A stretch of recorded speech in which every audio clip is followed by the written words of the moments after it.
Welcome everybody to round 2 of the MXS Grand Prix World Championship, and I just realized I forgot to change that. It is the MXS Grand Prix of Russia here, the Race Tractor Gaming North America Championship season getting ready to go here in Orlyonok in Russia, and we are so excited to have you all with us here tonight for this second round of the 2021 Grand Prix Championship in MX Simulator. But Orlyonok in Russia, just about 30 minutes to an hour north of Sochi in Russia, where the Winter Olympics were held a few years back. And again, I feel like I'm just an idiot about editing because I forgot to edit this part out. But again, the hot laps here tonight are going to be brought to you by atom.com. And as you're going to see here, I'm actually going to go ahead and reset us back to the beginning of the hot lap here. So apologies for that, but over the finish line jump at Orlyonok, atom.com. Adam Holm bringing you the hot lap here tonight. Head over to atom.com and check out some of the debut singles and EPs that he's got going on over there, as well as merch. So Adam Holm, his music career is trying to take off a little bit here, and we're so happy that he's on board with us here on the stream this year and back racing with us as well in Race Tractor Gaming competition. So Adam Holm, going to show you around the track here in Orlyonok, which is basically this kind of long, sweeping L-shaped track, and he's going to get pretty much all the way to the backside of the circuit here now, over by this very unique structured building in the corner. But as he comes out of this back section, it's kind of this long uphill over this Race Tech table jump all the way down the back straightaway here. And he's going to drop down into this little canyon, and it's going to be a tabletop into yet another tabletop, and finally one more tabletop on the way out. So he jumps out the back side of this section, and then this is the tightest part of the track right here, this really sharp right into a really sharp left-hand corner, and drop back down through the gully there up to the top, and some rollers going to be met here. He's going to be trying to do some different lines through here. You're going to see some guys go double, triple, single. Some guys just try to double their way through off this big single into the sharp right-hand corner, sharp left-hand corner, and then this big drop-down table into the back. And you see Holm get just naughty here on this big table in the center of the track, out to the backside, over by the starting line now, and a couple corners left to the finish line jump.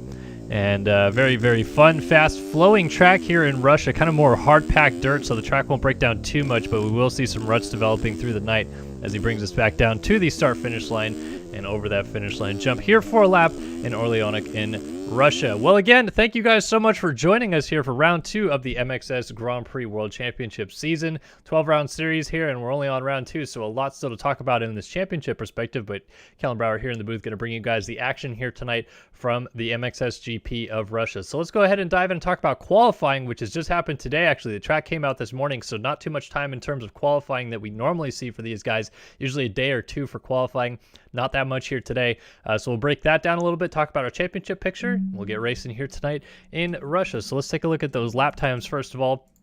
That were ran a little bit earlier today. Like I mentioned, in the MX2 class, Payson Johnson has gone fastest at a 1:37.445, but much closer than we saw out of Johnson last week in Valkenswaard. He was top of the timesheets, and it wasn't close, but Dickerson right there on a 1:37.5, so right behind him, Jaden Wilson, Logan Leitzel, and Nathan Prynn also up into the mix. We're going to see whether or not there's going to be a consolation race here in just a moment. But in the MXGP class, it's actually Colby Eaglin who is top the timesheets here. They're right out of Canada on the number 40 on a 1:36.296. So over a second faster than Tyler Lang, your reigning MX2 world champion, goes second here tonight. And I believe he will be rocking those red backgrounds as well, as he won the Grand Prix last week in Valkenswaard in the Netherlands. Walter Gebhardt goes third fastest with Leclerc and Hubbard right behind him, and there's Holm down in 6th. All the way through down the field, we got 45 guys who have ran laps here tonight. Quick look at the championship picture, though, in the MX2 class, and it was Luke Sullivan who was the big winner last weekend out on the number 11, actually, I should say, machine. 47 points to 40 points out of Johnson. Nathan Prynn also right there in the mix as well, with Trevor Burns and Seth Shirley inside of the top 5, so just one round down, still very close in the points table. And then again, as mentioned, Lang, the winner last time out in the Netherlands, ahead of Leclerc, Eagland, Carter, and Magnetti. So let's go ahead and jump ourselves into the server and check things out. I think we will have, it looks like a consolation race, but I might have timed out of the server. So we'll get ourselves back in. And welcome all of you viewers here tonight in the chat. Hopefully you're having a lovely Monday evening, or I guess at this point maybe Tuesday morning, wherever you are in the world. As yes, we will indeed have a 250 consolation race ready to go for transfer spots into the main motos on the line. We're going to see who's going to go through as that 30 card goes sideways, and we are racing in Russia. Into the first turn, some contact there up the inside. It's actually going to be Tyler Blowers on the Underground RC 746. And I do not understand why I don't have their skins, because I definitely downloaded their pack earlier today. So one thing I've noticed about skins this year, I'm not sure if everybody's just like kind of forgotten how to make packs or something, but there's a lot of packs that people have been uploading that are not just one uniform staff. It's usually okay if there's like 3 or 4 staffs, but I'm seeing people upload literally just files upon files of JMs and PNGs and stuff like that, and I'm not really sure what happened there, because I felt like a lot of people got a handle on how to make packs in this game a long time ago. But I don't think that was specifically the Underground team, so not sure why I don't have their stuff. But he's out front alongside Colton Hansen on the AEO number 67. They're going to go bar to bar up the hill, and Hansen's still trying to hold on. Scrubs down the inside.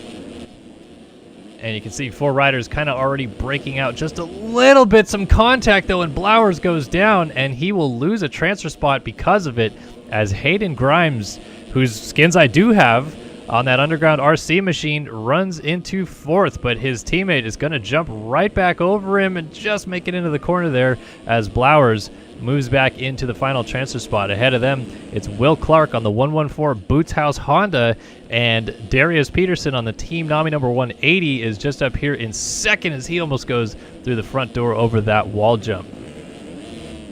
But it is Colton Hansen continuing to lead the race as they drop down into this big valley one more time.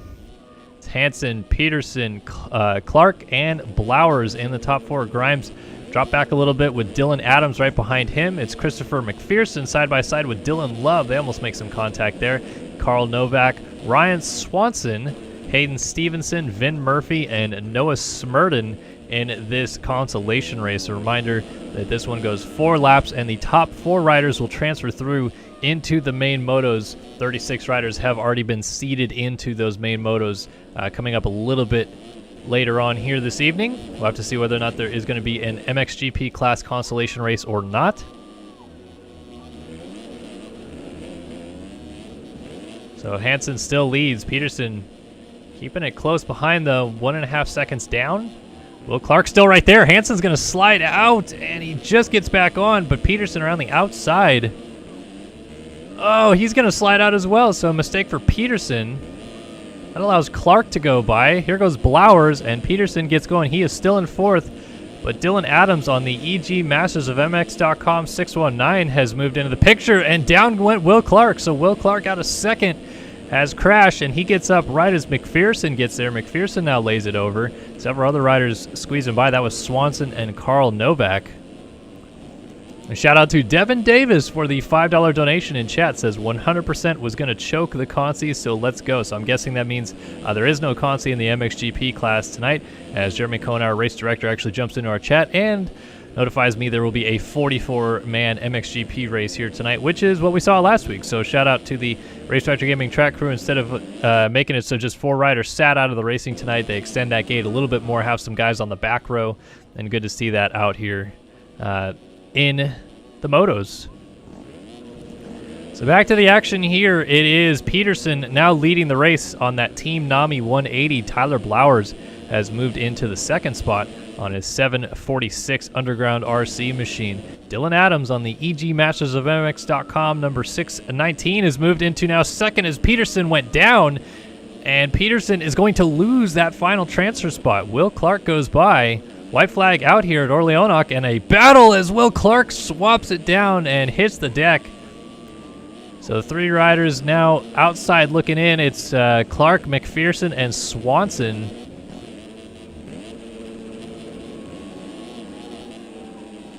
Darius Peterson survives so far. We'll see if anything else happens on this last lap. It's tricky all throughout this racetrack here at Orlyonok.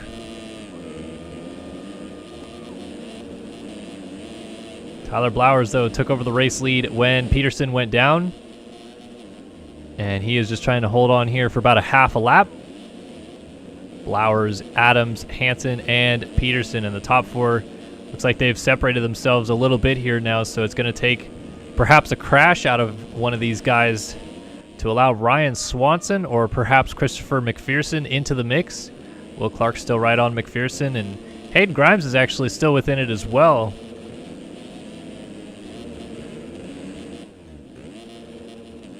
through the rollers one last time. And it really comes down for these guys of just kind of making it through this back section clean. Hansen and Peterson know that they want to make it into the motos at all costs. You don't really want to focus too much on gate selection at this point. Even if you end up with last gate pick, it's still better to be in the motos than sitting on the sidelines here tonight. So I think these two are going to take it easy into this final complex of corners. And it looks like they will do so efficiently as well. Tyler Blowers, though, going to bring it down and take the not win in the consolation race. Colton Hansen not going to sneak it away from him. Blowers still takes it. I'm sorry, Hansen did get it. Blowers gets second. And Peterson third ahead of Dylan Adams in fourth. And it was actually close. 0.7 of a second back to Ryan Swanson. So Adams made a late mistake right there. Almost cost him. McPherson sixth, seventh for Hayden Grimes. Eighth goes to Will Clark there. Hayden Stevenson in the ninth position. Noah Smurden will end up in 10th. Carl Novak 11th. And Vin Murphy coming down here in 12th. Dylan Love is down in the wave section.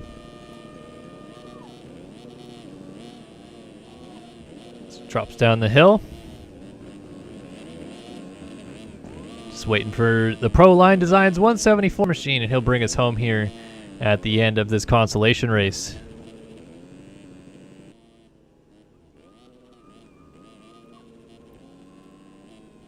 So it's going to be curious to see whether or not Ryan Swanson bumps past Dylan Adams on cuts there. 0.7 of a second is not a whole lot. Though I didn't see too much off-track excursions for these guys. You never know. Something we may not have caught on camera. And checking it out, it is going to be the same. Nothing changed between Adams and Swanson there. There was a change for the win as Blowers gets it over Hansen on cuts. Colton Hansen with 0.8 of a second of cuts there. And Darius Peterson also had 2 seconds of cuts. So a little bit more cuts there for Peterson. Could have been a little bit of trouble there for the 180 machine, but he is able to make it through into the motos and joins race winner Tyler Blowers as MX2 Race 1 will be coming up here on the other side of this quick flip of the script.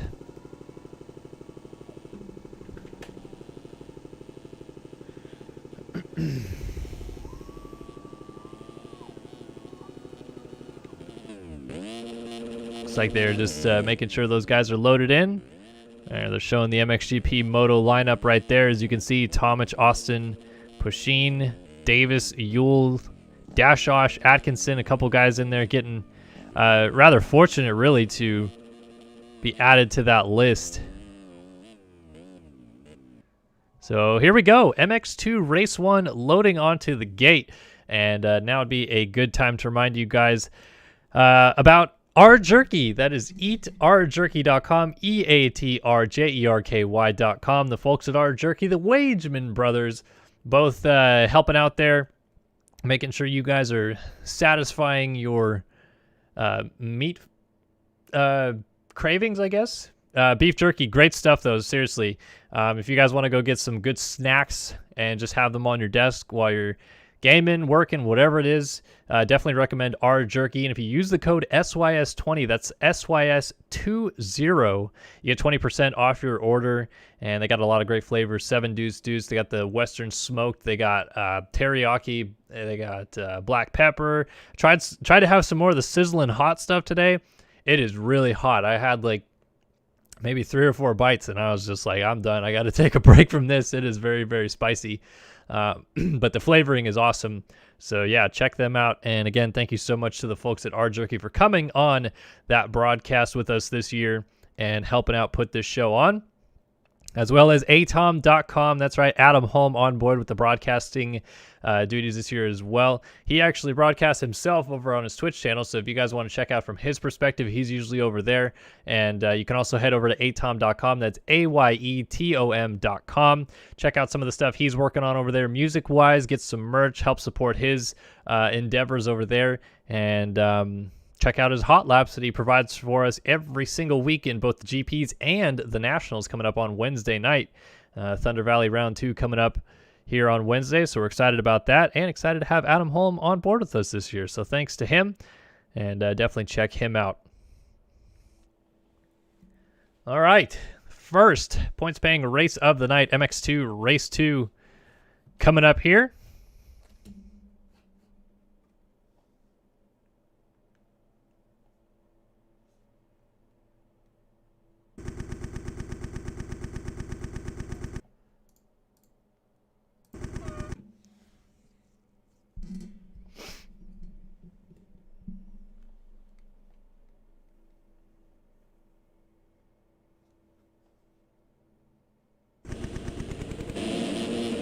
All right, so here's a look at some of the guys on the track here tonight. Braden Tharp, Casey Cochran, Riley Hewen, Trevor Burns, Chris Post, Jeremy Estrella, Cody Cooper, Jonathan Alexander, Brandon Nygren, Dylan Cavacuti, Isaiah Dickerson, Emmett Sund, Seth Carr, Dominic Saulnier, Cooper Hunt, Alex Kerr, Dylan Adams, Tyson Parliament, Thomas Wilcox, Luke Sullivan. He's going to have those red backgrounds on his bike. Frank Jackson, and a whole host of others. We missed Payson Johnson in there. We're getting ready to go and drop the gate here on MX2 race number 1, the second round of the 2021 MX Simulator Grand Prix World Championship season. We're going to see who's going to come out and rip that hole shot. Set themselves up in a good position here early on in the race. Let's see if we can find someone right there in the middle. Isaiah Dickerson up the inside's got a good spot. You can see all the other runners around him, but we're set to go racing here. The MX2 Grand Prix of Russia. Wow, a lot of guys hitting the gate, actually. Several riders getting jammed up there, and somebody still sitting on the gate as it's a land rush into the first corner.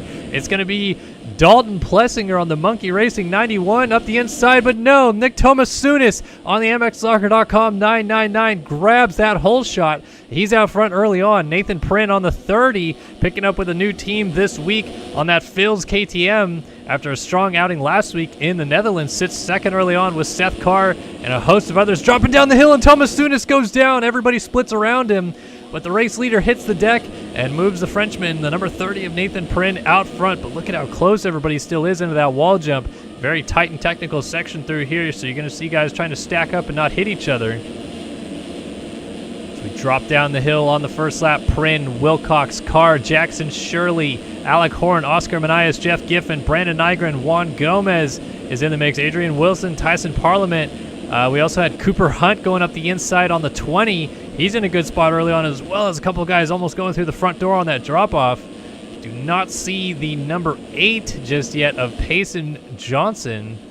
Although in this series, I believe he's actually the 351, but have not seen that 351 just yet. Instead, some of his main competition, like Prynn, out front.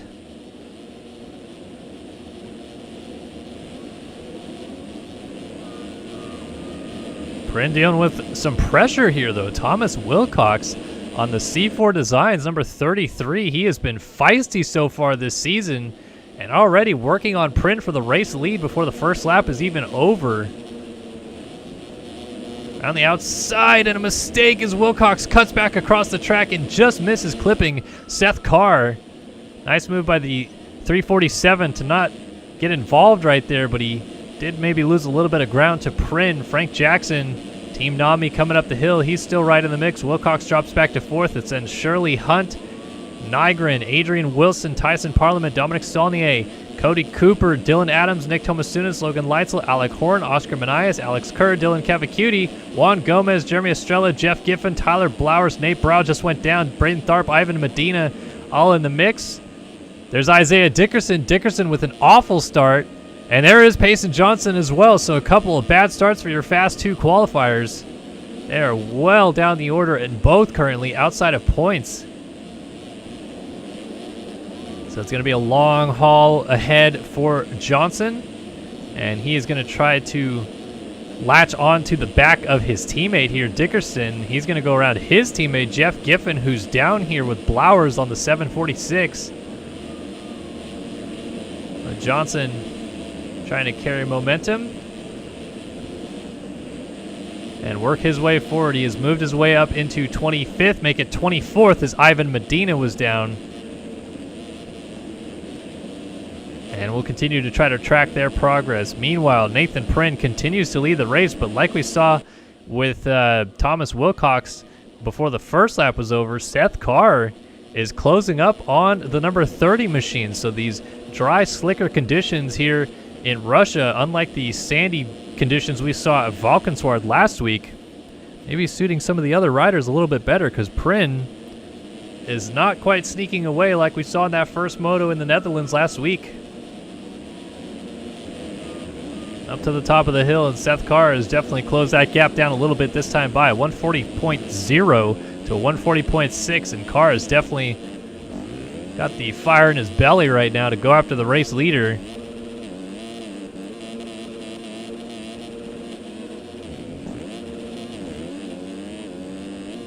Onboard perspective here from Seth Carr of the Underground RC Kawasaki effort.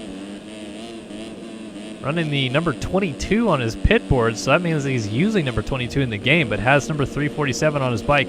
I'll be honest, at this point, I think a lot of guys are really just running a number that they were planning on running for the whole series, whether it's the National Championship or this Grand Prix circuit right now, and just forgetting to change their skins, which is, it is what it is. It happens.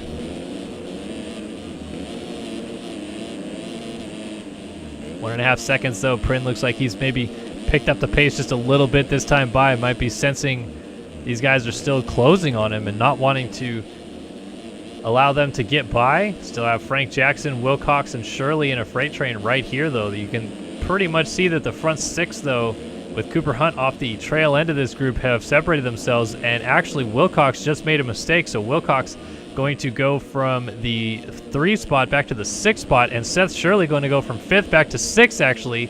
Nygren shoots into 6th, Shirley momentarily in 7th, but Adrian Wilson jumps over top of him. And already we see Payson Johnson up to 15th spot, so Johnson definitely on the move. We'll have to keep an eye out where championship leader Luke Sullivan gets to. He has not had a good start either, so a lot of your heavy hitters from the opening round, aside from Nathan Prin, have really run into some tough luck here. You see Dickerson, top of your screen there, is in 24th with Luke Sullivan right behind him in 25th. Definitely not ideal here at Orlyonok. It's a track that in some spots it's quite easy to pass. In other spots you definitely have to force the issue. So you don't have this abundant amount of spots where you can basically just go faster and make a ton of passes. You really have to set someone up for a few corners to make it work. Luke Sullivan has moved into 2nd. Cooper Hunt back to 3rd. Seth Carr goes from 2nd to 4th. So a little mistake there perhaps for the 347. Allows Thomas Wilcox to sneak into the picture on his number 33 C4 Designs Gas.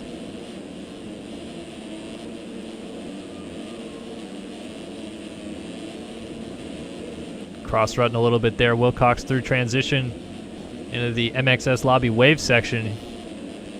Then jumping down the hill. We did see a couple times last year at this Grand Prix some riders jumping off of that wall jump and all the way down into the corner. There's a little tiny bump right into the inside line right there that some guys were jumping all the way down into. We haven't quite seen that here tonight, but I'd imagine get later into the races and see some guys trying to either wick it up pace-wise or actually make a pass by jumping to the inside. Might be a option that they attempt at least.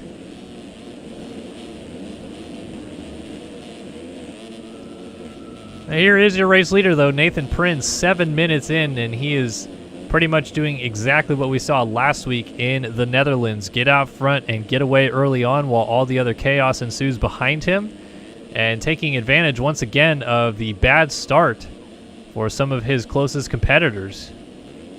So a 9-second lead right now on Cooper Hunt.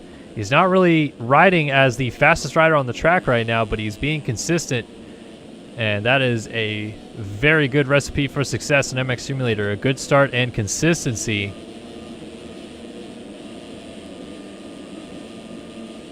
He's just trying to put in a solid moto out here, stretch this gap out to an insurmountable length if he can, but focus on connecting lines, connecting laps, and might put himself in position to win this opening race of the Grand Prix. Cooper Hunt though moving into 2nd, and he has been very fast so far this season, both in GPs and the Race Tractor Gaming Nationals, the first rounds of both last week. And Hunt was right in contention for the podium in both. So he is shown up to play this year on that number 20 Covenant machine. It'll be interesting to see as his development continues into the summer, whether or not he can step up that little bit more and start contending for race wins as well. Looking for his first Grand Prix win, looking for his first national win. A couple check marks that he wants to stamp off the resume this year if he can. Seth Carr is still third. Wilcox is in fourth. Seth Shirley back here in the 5 spot. 18 seconds off the race lead as Frank Jackson crosses the line 6th. Alec Horn, there's a big gap between Jackson and Horn right now as Alec Horn runs in 7th. It's Nick Tomasunis in the 8th spot right now. And Johnson had actually just moved up to 9th, and he goes down, and more riders flipping into view here. Wow, there's a big pile up at the bottom of the hill here. So Johnson gets up, but Manias was down. That is Casey Cochran. Braden Tharp was down. Whoa, we got a glitch in the matrix right there as riders are starting to funnel through. We see Dickerson now. Do we see our championship leader? Yes, here he is, Luke Sullivan, now working his way up into the picture as well. He is up to 21st, so he hasn't made too much progress, but he's got a lot of riders right in front of him right now. And this is a great opportunity for him to make some quick passes, as down right there was another rider. He's going to go up into the points now. 1.3 seconds off of 19th. And if you're Sullivan here, similar to what he did last week, you really just got to kind of go into salvage mode to a degree and not try to override the track too much. Focus on hitting your marks and just wait for the mistakes to happen. Take the positions as they come to you, because if you start trying to weave your way through the field quickly, the mistakes will ramp up in a hurry.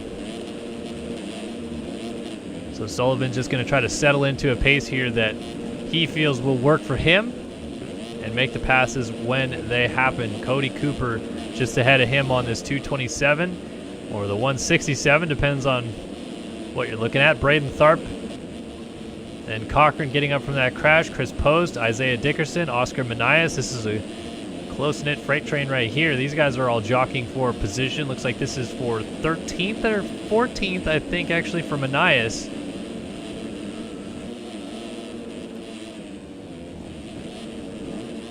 Hey, thank you. Kimmy's in for the $5. $5. What is the R dollar? I'm not sure actually what that is. What country are you from?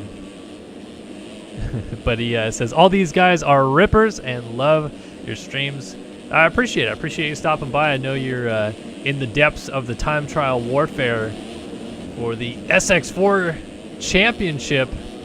Great to have you on the stream, but as collision occurs here between Brandon Nygren and not sure who else that was coming over the top of the jump. They're still trying to get it over. It's Alex Kerr on the 84 JDR machine. And Sullivan is going to say thank you very much for that. Take advantage of that and continue on trying to make a pass here on Cody Cooper. Rider down just up the road here. That was Alec Horn. Alec Horn went down. Kerr tried to go up the inside of Sullivan. All these guys are trying to work on Cody Cooper. Sullivan almost jumped onto the back of Alec Horn. 4 riders nose to tail here down into this tabletop section through the back.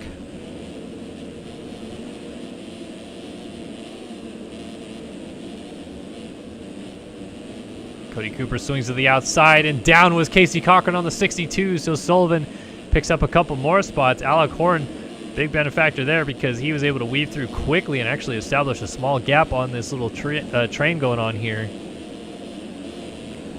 Oh, and then Horn goes down immediately, so Sullivan pounces on that opportunity. And just like that, Sullivan already up to 14th just a few minutes after we were on board with him, and he was outside of the points.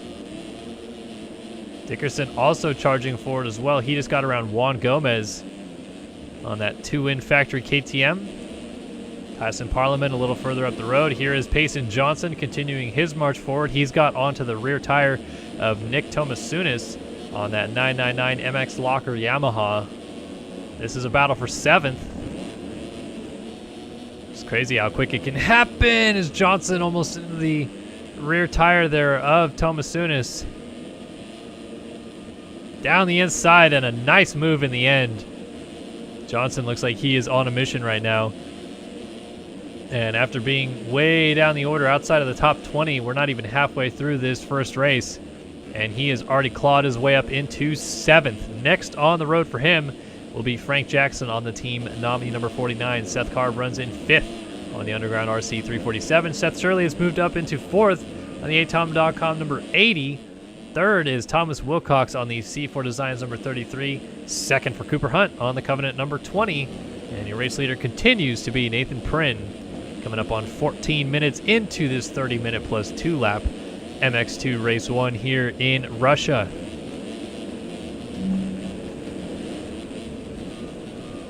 Do a quick lap time check here of our top 5. Nathan Prynn is still running in the 140s, a 140.8 last time by, 39.1 his best time. 42 dead for Cooper Hunt, so he is just a little over a second off in pace right now of what's being laid down out front by Prynn, but Hunt's still putting in quality lap times in the low 140s, 140.7 his best. Wilcox also in the 142 range, 142.3, 141 flat his best, running in 3rd. A 144 for Seth Shirley last time by, so he might be dropping off a little bit here. Got to check on what's going on behind him, as he did a 140.1 is his best, but he's about 4 or so seconds off of that pace now. And a 143.4 out of Seth Carr, so he's actually closed up a little bit to the rider ahead of him there, Seth Shirley, this last lap by, and we'll see if that continues to be the trend at the end of this lap. Then Frank Jackson, a 143.3, but Johnson just reset the fastest lap of the race there at a 139 flat in 7th, and he is definitely closing in a hurry on Jackson for that 6th spot. Only a lap ago, he was about 4 seconds behind him. Now it's 1.2, so he drops down into this tabletop section. Just scrubbing his way through here, and Jackson gonna go a little bit long. Johnson goes way long, and he is OJ'd and off the bike. Payson Johnson with an insta fall off the second he lands off that big table, and Thomas Sunis is gonna say thank you very much. Johnson gonna fight back up the inside and get right back by him, and actually remains in 7th because of that, but loses about 10 seconds of time on track to Jackson and the rest of the runners ahead of him. Seth Carr, though, just went down out of 5th. Frank Jackson looking to capitalize. Drops down the hill, and that's not quite Jackson just yet. Here he is, and he's not going to be quite close enough as Carr rolls over the top of the step-up and continues on in 5th, but it's a little bit closer now, and Jackson might sense an opportunity there. Meanwhile, ahead, though, Shirley has opened up a sizable gap in 4th, and that might be as high, 5th place rather, as high as Johnson can hope to get, barring some more crashing. Looks like the gap has come down slightly to our race leader, Cooper Hunt. Yeah, 4.9 seconds. It was out to 12. See if maybe last time by there wasn't a mistake out of Prynn, that either a small crash or perhaps just a long slide out of some kind.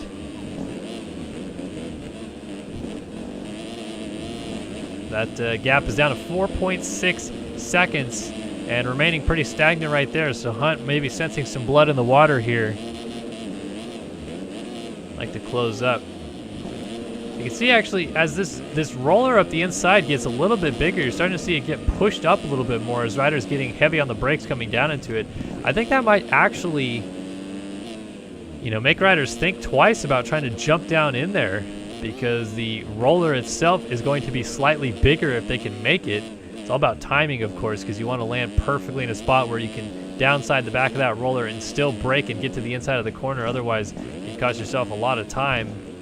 And we'll get a lap time check here of 42.1 to a 50.1. So yeah, Prynn definitely made some sort of sizable mistake last time by, and it cost him probably about 10 seconds on track. So it must have been a crash. Hunt trying to capitalize on that.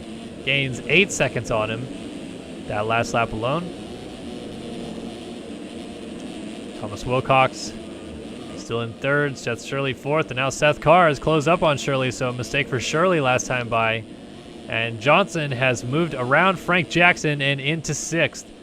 And I'm sure he is going to try to peek ahead a little bit if he can, maybe do a quick transfer forward on one of these jumps and see who he can still get to in terms of time. It's always kind of a tricky thing to do. We used to call it pulling a tear off back when I used to race competitively in the game, but you go off a big enough jump where you have enough time to switch ahead to a rider in front of you and see who's in front of them and meter the gap. So let's say you're on board of the Johnson here, and none of these are going to be big enough jumps. But if you were about to hit a big jump and you kind of straight air it real quick, you click forward to Shirley and see that the gap is 15 seconds ahead of him. So actually Johnson just moved into 5th, which means Seth Carr went down. But again, that's just a quick way of showing you guys how on the pit board you would look ahead and see what riders are ahead of you. Because again, let's look at from Seth Carr's perspective here. If you look at the upper right-hand corner of the screen, you're seeing just a mush of stuff going on right there. There's the green dot of Prin leading the race, but between him and Seth Carr, who's in 7th, there's 1, 2, 3, 4, 5, 6, 7, 8, 9 dots. So that means there's 2 lapped riders in the mix, and it's tougher to gauge how many riders there are actually ahead of you in terms of position when that happens, as they just also went around a rider that was down right there. I think, oh, that was Johnson. Johnson was down, and he and Tomasunis just kind of came together, so Dickerson went around them. Isaiah Dickerson on the charge forward, and he's going to go down. So Dickerson and Johnson exchanging mistakes as they try to charge forward through the field here and running into a bit of problems. Here is Luke Sullivan, though. Slow and steady wins the race, if you will, and Sullivan has slowly but surely worked his way forward and now finds himself inside of the top 10. Looks like he is going to run into Tomasunis next here in 8th. I also just noticed a change for 2nd as Wilcox went by Cooper Hunt. Sorry, just brain fart for a second, but Cooper Hunt went down, so Wilcox went by him for 2nd. And the gap between Wilcox and race leader Nathan Prin out to over 20 seconds. So Prin, as that gap had come down, now extends way further out.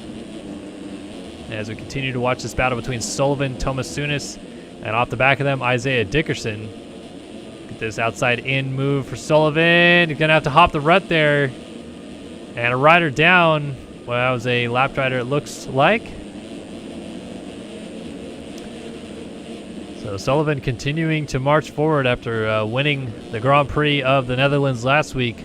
Newfound level of confidence this year for him, I feel. He has come out firing in this Grand Prix championship. He also had a fairly strong round at Fox Raceway last week on Wednesday. Meanwhile, Dickerson up the inside trying to get Tomasunis, not quite able to get there just yet. Still fighting back as they go through the wave section here. Oh, a mistake for Sullivan, and Dickerson's going to get a 2-for-1. Tomasunis, I don't think Tomasunis' mistake was warranted there by Sullivan. I think Sullivan was out of the line, but Tomasunis maybe just trying to react to it, hopped his front wheel over the line just a little bit as well, and that kind of hitched him up. So Dickerson going to make a 2-for-1 pass right there, move into the 8th spot now. And he is continuing to march forward. Here is Johnson, though, and Johnson has caught up to Seth Carr and Frank Jackson. So we got a 3-rider battle brewing for 5th here. Jackson runs 5th, Carr 6th, Johnson 7th. And as quickly as Johnson got to this group, is now kind of settled into a bit of a pace here and had a fall-off crash not too long ago.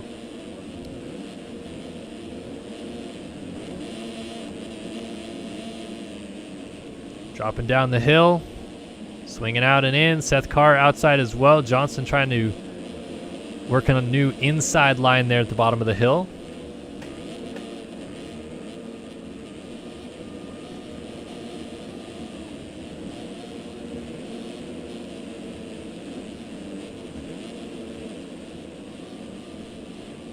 Johnson outside trying to go inside here, but funnels in behind Seth Carr. Frank Jackson. Good little 3-rider battle here. See what comes of this, whether or not Johnson can make a quick pass or not to the outside of Carr, and indeed a very quick pass. This moves him right out of the way and now sets sail after Frank Jackson for 5th. Oh, kind of dualies up the step up. Johnson going long. Tucks to the inside, gets the rut clean and contact, and Jackson goes down. Johnson stays up, though. So Pace and Johnson now moves his way into 5th. There's Seth Shirley in 4th, Cooper Hunt in 3rd, Wilcox still in 2nd, And Nathan Prin, ladies and gentlemen, is absolutely gone. We'll get a quick look at how far ahead he is right here as they go through the wave section. But you can see here Prin as he goes through. Got a lapped rider in the mix right there as well. And look at the gaps now. It is just sizable. Lapped rider there. A couple more lappers weaving their way through. Still no sign of Wilcox just yet. I mean, Johnson in 5th is 50 seconds off the lead to give you an idea. Here comes Thomas Wilcox as he goes by. And then more lap traffic kind of weaving their way through. Oh, off the track in the background there is Cooper Hunt. So Cooper Hunt finding his way around through the banners there. And any second here we should see Seth Shirley. Oh, I guess he already went by. Excuse me. Payson Johnson. Did not see Seth Shirley go by. I wasn't sure. Maybe he was off the track or something, but Shirley is continuing on in 4th and Johnson in 5th. And we have just over 5 minutes and 2 laps still to run here. So time is winding down, and it looks like nobody is going to catch Nathan Prin, barring an absolute disaster for the Frenchman out front.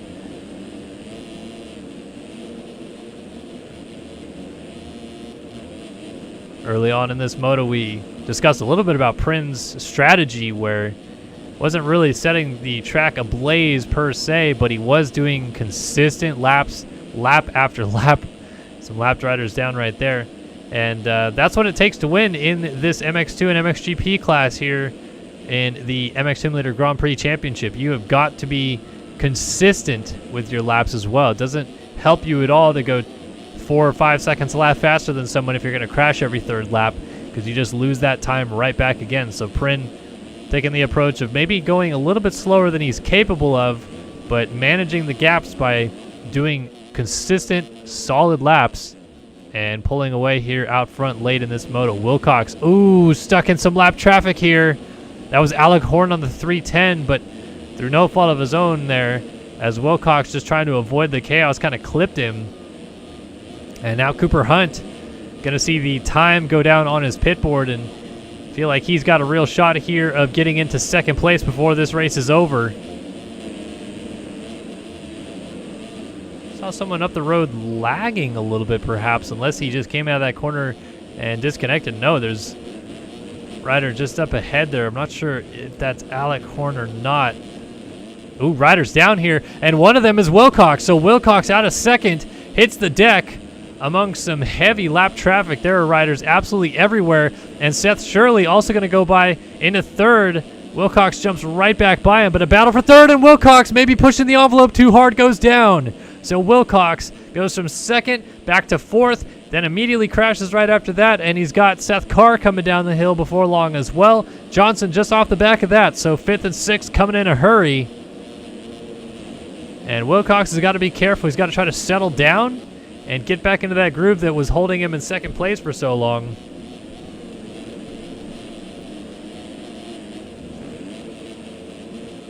Meanwhile, Johnson is trying so hard to get onto the rear tire of Seth Carr. Carr's got a little help with some teammates right there. That's Emmett Sund, his teammate.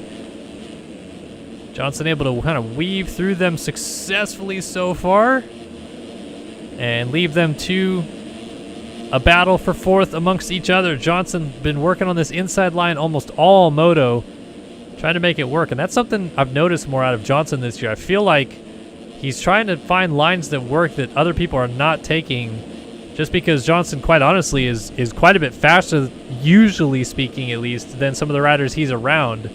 So in order to make passes, you have to go out of the main line and try to make something happen.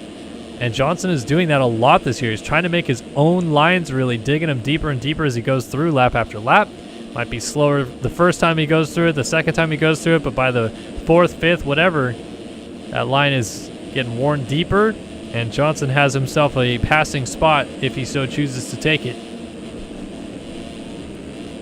Seth Carr a little short right there. And you can see Wilcox just landing the table ahead of these guys in that blue FXR gear on his C4 Designs gas. Carr to the middle outside for Johnson, and a lapped rider mixed in, but Carr goes down. Johnson shoots by and into 5th place. He was already in 5th. He crashed his way backwards a little bit. Now Dickerson moves to 6th, Carr back to 7th, and Sullivan finds himself in 8th as we continue to see whether or not Johnson can work his way up to Thomas Wilcox ahead of him in 4th. Meanwhile, Wilcox has caught up to Cooper Hunt. So a podium is still possible here for Payson Johnson late into the moto. Hunt, Wilcox, and then coming into view there in the background, Johnson. Nearly nose to tail at this point. 36-second lead for Prin. Seth Shirley occupies 2nd. He's only a couple seconds up the road here. How about this for Johnson if he can get all the way up in a 2nd before this thing is over? Minute left on the clock. So I think 3 to go because I think Prin is about to hit the checkered flag right, or the finish line jump right here. Oh, Wilcox down. Johnson goes by. There goes Dickerson, and Wilcox going to get up behind them. So now Johnson looking further ahead to his teammate Cooper Hunt and trying to get to 3rd while Seth Shirley still rolls around ahead of them in 2nd and hopes to keep that gap steady. As mentioned, though, Prin has already gone over the finish line jump and time 20 minutes away from expiring, so 3 laps to go here in MX2 Race 1. And Johnson definitely catching Cooper Hunt in a hurry. Switching up his line to the outside. Hunt trying to fight back up the inside. It's a drag race between teammates to the top of the hill, still side by side. And Johnson just going to cheekily shut the door there, move his way into 3rd. And he sees just up the road Seth Shirley going up the other side of this valley on that Kawasaki. Johnson's still in it with a shot at 2nd. His time has expired. 2-lap card coming out this time by.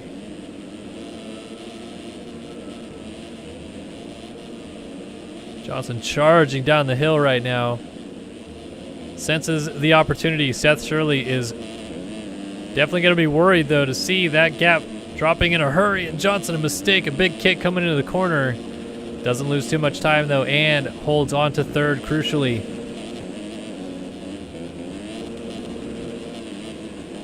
Inside move, Johnson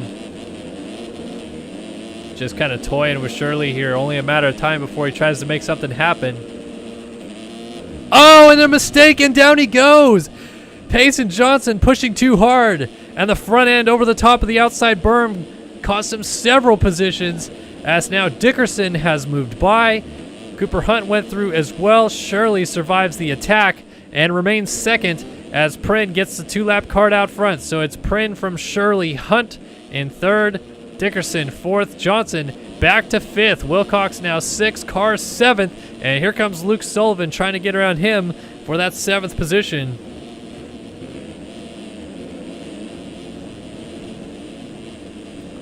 Big jump down the hill to the other side of the track. Sullivan laying it over. Seth Carr trying to hold steady as lap traffic there. That's Blowers coming into play.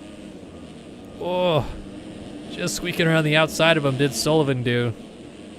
And Carr, oh, Joe Sullivan, big over the bars. Now, does he lose positions? No, Frank Jackson will not get there.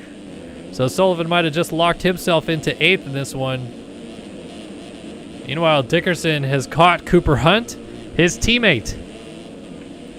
And a mistake for Hunt. Dickerson to the outside, side by side. Dickerson trying to get the power down. He is going to remain to the outside here. And they're still nearly side by side coming through this back section. Over the race tech table, both scrub it down a little bit into this big table into the back. And Seth Shirley just ahead of him. Look at Dickerson to the far outside. Hunt now closes back up onto Shirley. 3-rider battle for 2nd. Shirley, Hunt, and Dickerson. 30 seconds off of race leader Prin, who's about to take the white flag out front. But the battle is intense for this 2 spot. 3 different lines in the corner. An inside line for Dickerson. Pulls alongside Hunt, scrubs it down hard, and takes over 3rd. All the while, Pace and Johnson sneaking back into the picture to make this a 4-rider battle for second. Inside again, Dickerson for second, not quite enough to get by, and Hunt actually going to try to fight back up the inside here. He's not close enough either, and Johnson jumping down the hill behind him almost gets it as Dickerson goes around Shirley for second. Here's Johnson inside a Hunt up the hill. Got him in this spot a few laps ago, gets him again now for fourth, and Johnson trying to go by Shirley in a third. Launches the wall jump. Rider down, they split him. Hunt still mixed in together. There are 4 riders in the air jumping down the hill, and there's still nose to tail going into the back. Anybody could finish on the podium here in this first moto, and they're trying to make it happen. Shirley holding on for dear life. Dickerson got around him. Johnson up the inside, gets into his rear tire, front end locking down. Pace and Johnson hits the deck on the last lap of the race, and it leaves the battle between these 3. Dickerson, Shirley, and Hunt. Dickerson establishing a small gap. Shirley's now dealing with some pressure from Hunt behind.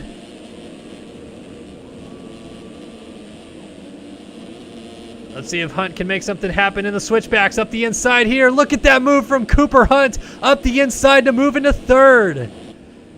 Meanwhile, out front, 2 turns left.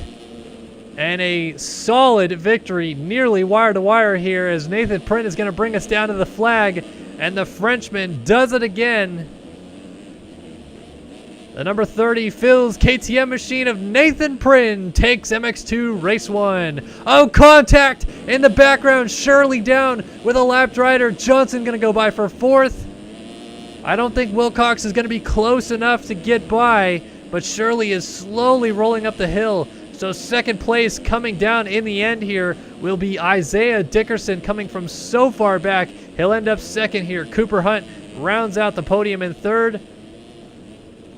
Johnson, will come through in 4th. And Shirley just holds on over Wilcox. Wilcox actually hits a rider and goes down. And Seth Carr goes by. Will Sullivan get by as well? No, I'm sorry. Sullivan nowhere close. So Seth Carr by for 6th. Wilcox 7th. Jackson 8th. Thomas Sunis up to 9th. And Sullivan all the way back to 10th. So some problems here for your championship leader. And at least provisionally, that is going to cost him the red plate after a rough first moto. He will cross the line behind Thomas Sunis in 10th. Casey Cochran, after a few crashes of his own, crosses the line 11th. Juan Gomez here should be 12th. Chris Post to the outside of Braden Tharp, trying to make something happen. Jumping down the hill, though, Tharp has just got to make it through this last corner clean. And he does. Tharp 13th, Post in 14th there. Dylan Cavacuti comes down the hill. He'll finish up in 15th. Oscar Manias. Oh, so many riders close together there. Lights will get 17th at the flag going after Manias. Parliament, first rider a lap down in 18th. 19th for Kerr, and Cody Cooper got 20th. Actually moves to 19th, though, as Kerr drops to 20th on cuts. Continue to look through the field and see, actually, Sullivan jumps to 9th on cuts around Thomas Sunis. And the rest stayed the same. Nathan Prynn, your big winner here in MX2 Race 1 in Russia.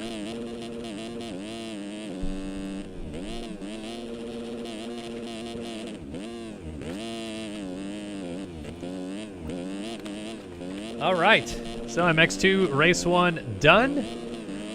Good to see all of you guys still hanging out in chat. MXGP Race 1 coming up next.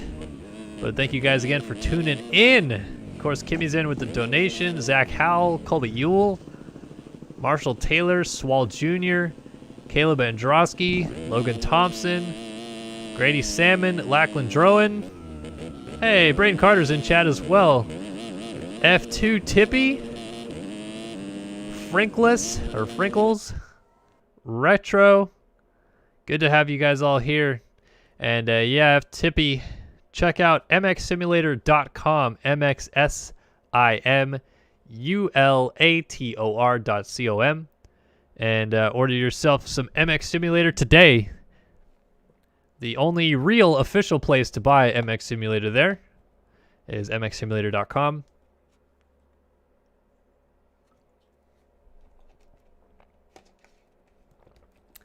And as I have not had dinner yet, I'm going to have a little snack.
All right. Thanks for allowing me to have a bit of a snack there.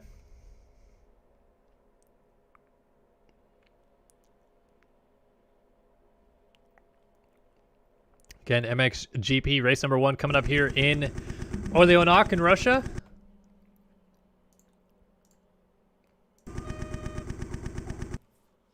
Beautiful setting here for the track.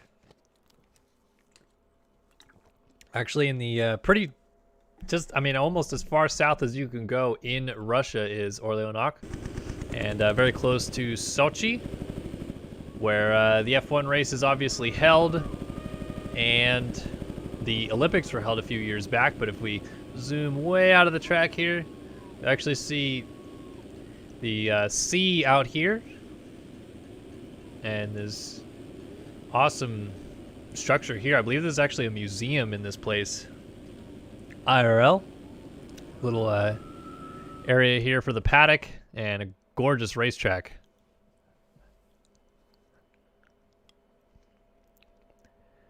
But back to the racing action. MXGP race number 1 coming up. Tyler Lang holds the points lead. Alexis Leclerc looks to take it away from him. And we're going to see who can get it done here in the first race for that MXGP class tonight. Jack Haley back on his usual 2-stroke, I believe. Of course, Ethan Parks is over on twitch.tv/StartYourSystemsTV right now live if you want to go check out his perspective of the racing. And we thank Ethan Parks as well for carrying the flag for the Start Your Systems Racing Heckman Productions program. Let's see who's going to get it done here as that 30 card goes sideways. Off the track they go. Up the far inside is Lang. Let's get it going in the MXGP class. Oh, the 12 getting tossed around like a wet salad right there as Leclerc gets to the corner first. And Holm was nearly alongside of him, but it's Leclerc, Gebhardt, and Holm. 1, 2, 3 on the first lap here over the finish line jump. Leclerc with the hole shot. Gebhardt giving chase early on, trying to size something up on the number 1 machine. Holm right there as well. A mistake. Gebhardt goes down. And our 2 former rivals in this series right up front. Magnetti with a good start as well in 13th. Or on the 13, I should say, in 3rd. Oh, Ryder going down. That's 73. And he is going down through the field. That was Donovan. So everybody jockeying for a position here early in this race. And the last thing you want to do is have an early crash.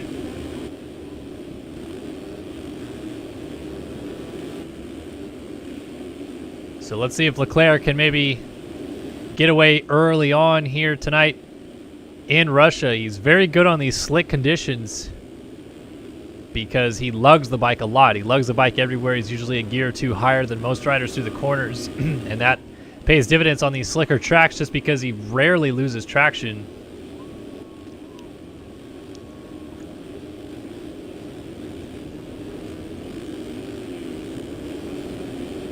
But Holm giving chase and trying to keep Leclerc honest here early on. This is the first time since Holm has returned to racing, really, in this last week or so, that we've seen him get a good start. It's been all bad starts since he's gotten back on the track, which is not usually the most welcoming way to get back into the racing scene. But Holm, former world champion in his own right, good down back out here and still right on Leclerc after the first full lap of racing.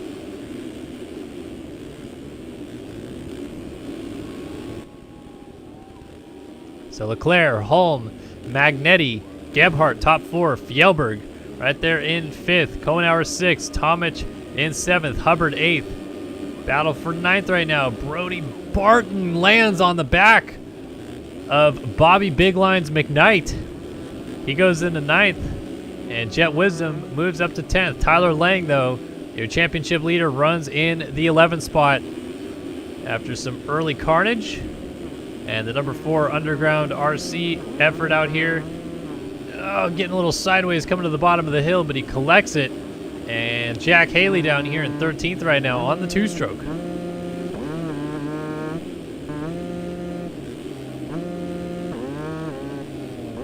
The sweet, sweet sounds of CR250. I think he's actually on the RM250 in game, if I'm not mistaken. I forgot to double check on the stat sheet last week what dyno he's actually running.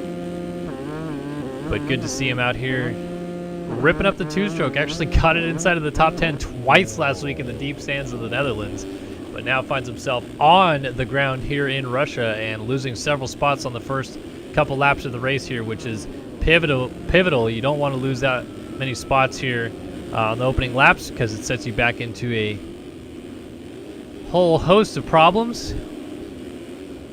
Looks like Lang has already got around Jet Wisdom and moved his way into 9th. Hubbard. Oh, Tomic together there with the 15 of Kohenauer, excuse me. Excuse me.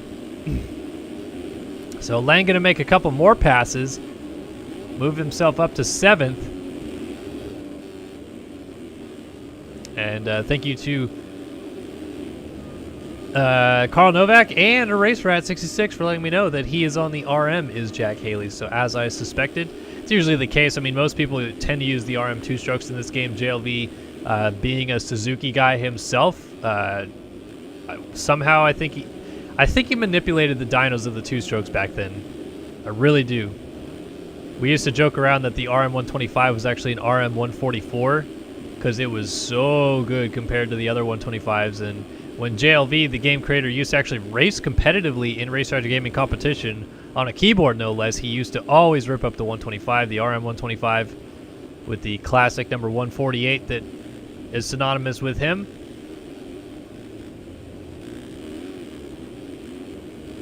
So usually we see these guys on those RM dynos if they're on the 2-strokes.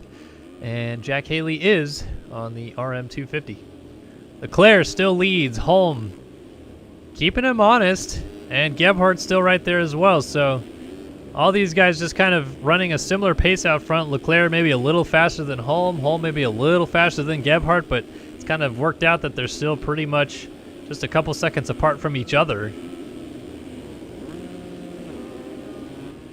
Oh, Magnetti down out of 4th.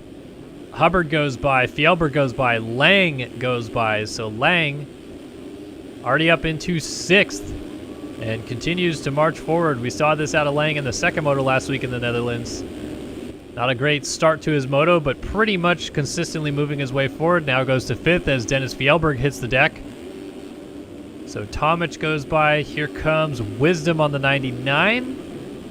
Not quite able to make it happen just yet, and I think that's Kohenauer just off the back. Oh, Fjellberg almost down there.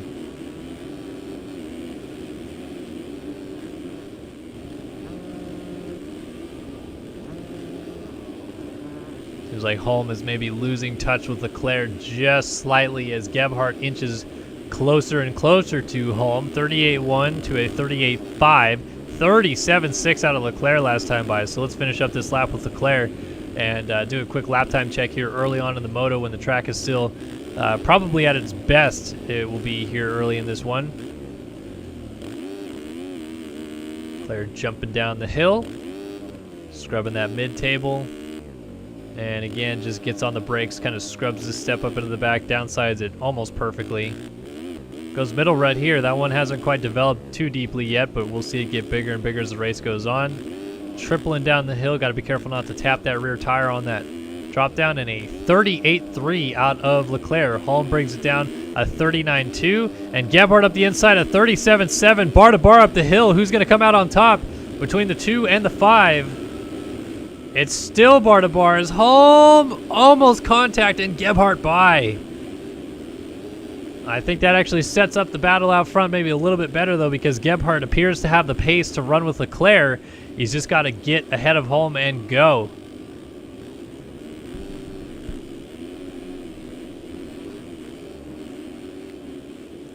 So Gebhardt stretching out already on Holm. Lap riders off the track. Leclerc still leads the race. Gebhardt second, Holm third. And as we saw, Hubbard had moved up to fourth. Lang is still in fifth right behind him. Magnetti drifted back to sixth after that fall-off crash. Seventh for Tyron Tomic on the Connect Visual number 23. Eighth right now is Jet Wisdom, but not for long. Kohenauer by on the 15 goes into the 8th spot. Nice move there for Kahooner. So Wisdom back to 9th, and Janice had momentarily moved into 10th, but around the outside goes Colby Eagland, your fastest qualifier. First we've seen of Eagland on the Covenant number 40, the rider out of Canada.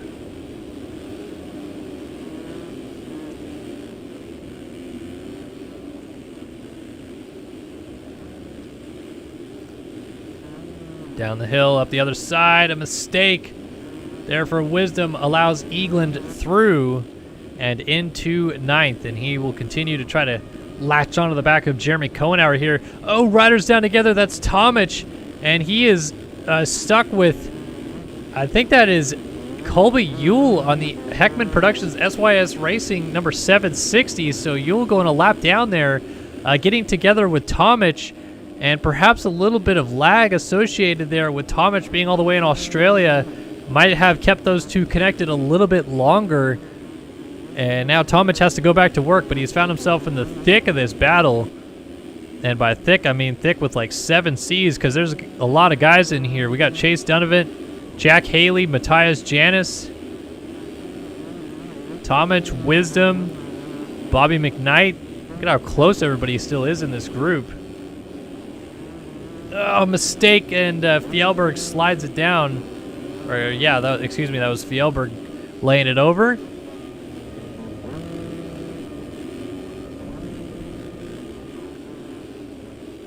So who's going to be the next person to make a move here? Chase Donovan, he is trying to get around Jack Haley. Tomic is trying to go back forward. He's trying to go up the inside of Donovan with a nice move right there. So Tomic on the charge back forward. Next in line for him will be Jack Haley on the number 2.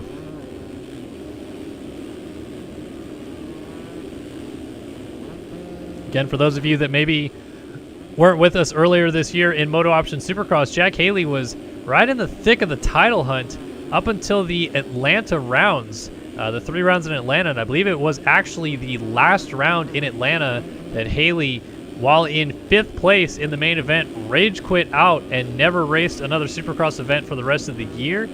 Rumors were floating around that he was just very unhappy playing the game, wasn't enjoying the tracks or the experience anymore. So it looks like to reinvigorate the fun associated with this game, Jack Haley has jumped onto a 2-stroke for both the GPs and the Race Factor Gaming National Championship as well. And it looks like it has brought his usual speed back to the forefront as a mistake as Kohenauer goes down. Janice able to get around. There goes Tomic. There goes Donovan, Haley, and Wisdom. And McKnight coming down the hill around the outside of him. Kohenauer lays it over again. Back out front, though.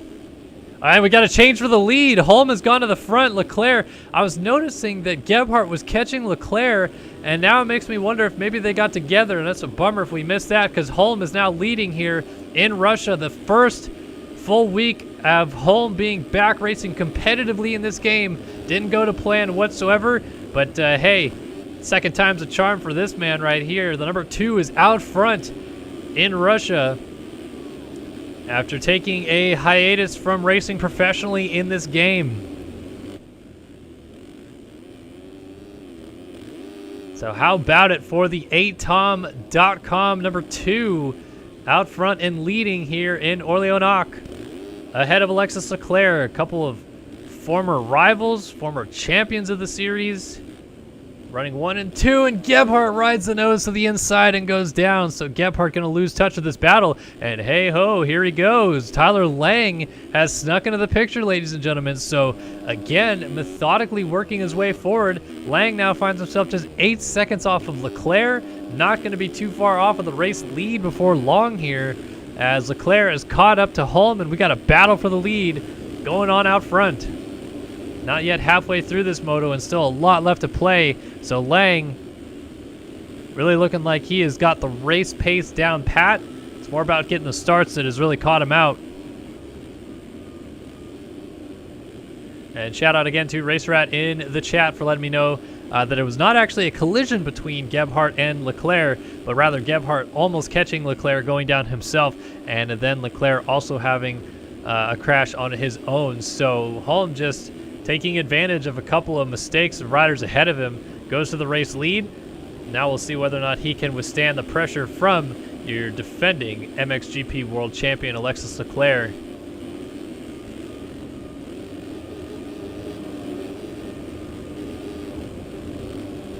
Leclerc trying to hop through the wave section a little bit cleaner there. Holm just looks like he is kind of doing a similar approach, if you will, to what we saw at a print in the first moto, and that is really Holm's MO. Holm, very, very fast rider in the game. Not going to try to knock on him too much here, but he has always been a lot more about the consistency and just running a strong pace throughout the entire moto than he ever was about just being a speed demon, especially when it came to battling with Alexis Leclerc for a championship. And it seems like that is working here tonight in Orlyonok, as Print in the first moto, again, we talked about it not being the fastest rider on the track, but the most consistent rider, and it afforded him a sizable lead by the end of the moto. Was able to win it with relative ease. Now Holm biding his time, waiting for the mistakes to happen, and Leclerc not able to keep pace right now with Holm's consistency. And of course we have Lang still lurking back here. And I feel like things coming into the midpoint of this race are about to get very interesting. We'll go on board with Leclerc as a request from chat comes in. And Leclerc trying to work around the 741, or I'm sorry, the 241, excuse me, as he moves his way around and now has his sights set on Adam Holm just ahead of him.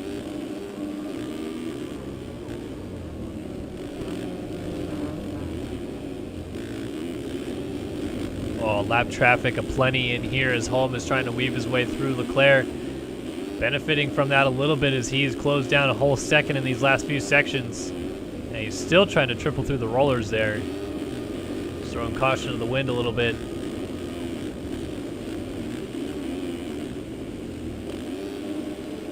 Jumping down that big step down. This floater table in the center and then this big step up into the back. I mean, this is a prime track for dualies. We haven't seen too many of them here tonight, though. And Holm again weaving through lap traffic. Riders coming off the hill. Leclerc has to take an alternate line through here.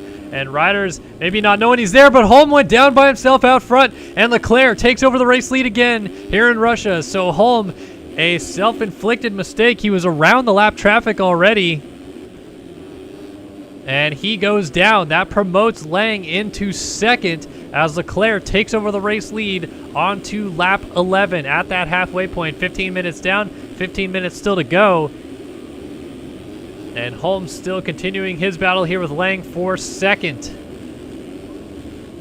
Oh man, Lang got a little sideways down in transition there, and Holm is still just applying so much pressure onto the back of the number 4 Underground RC Kawasaki. Dropping down the hill together, swinging to the outside, now up to the top of the other hill. Through the race tech table and down this back straightaway.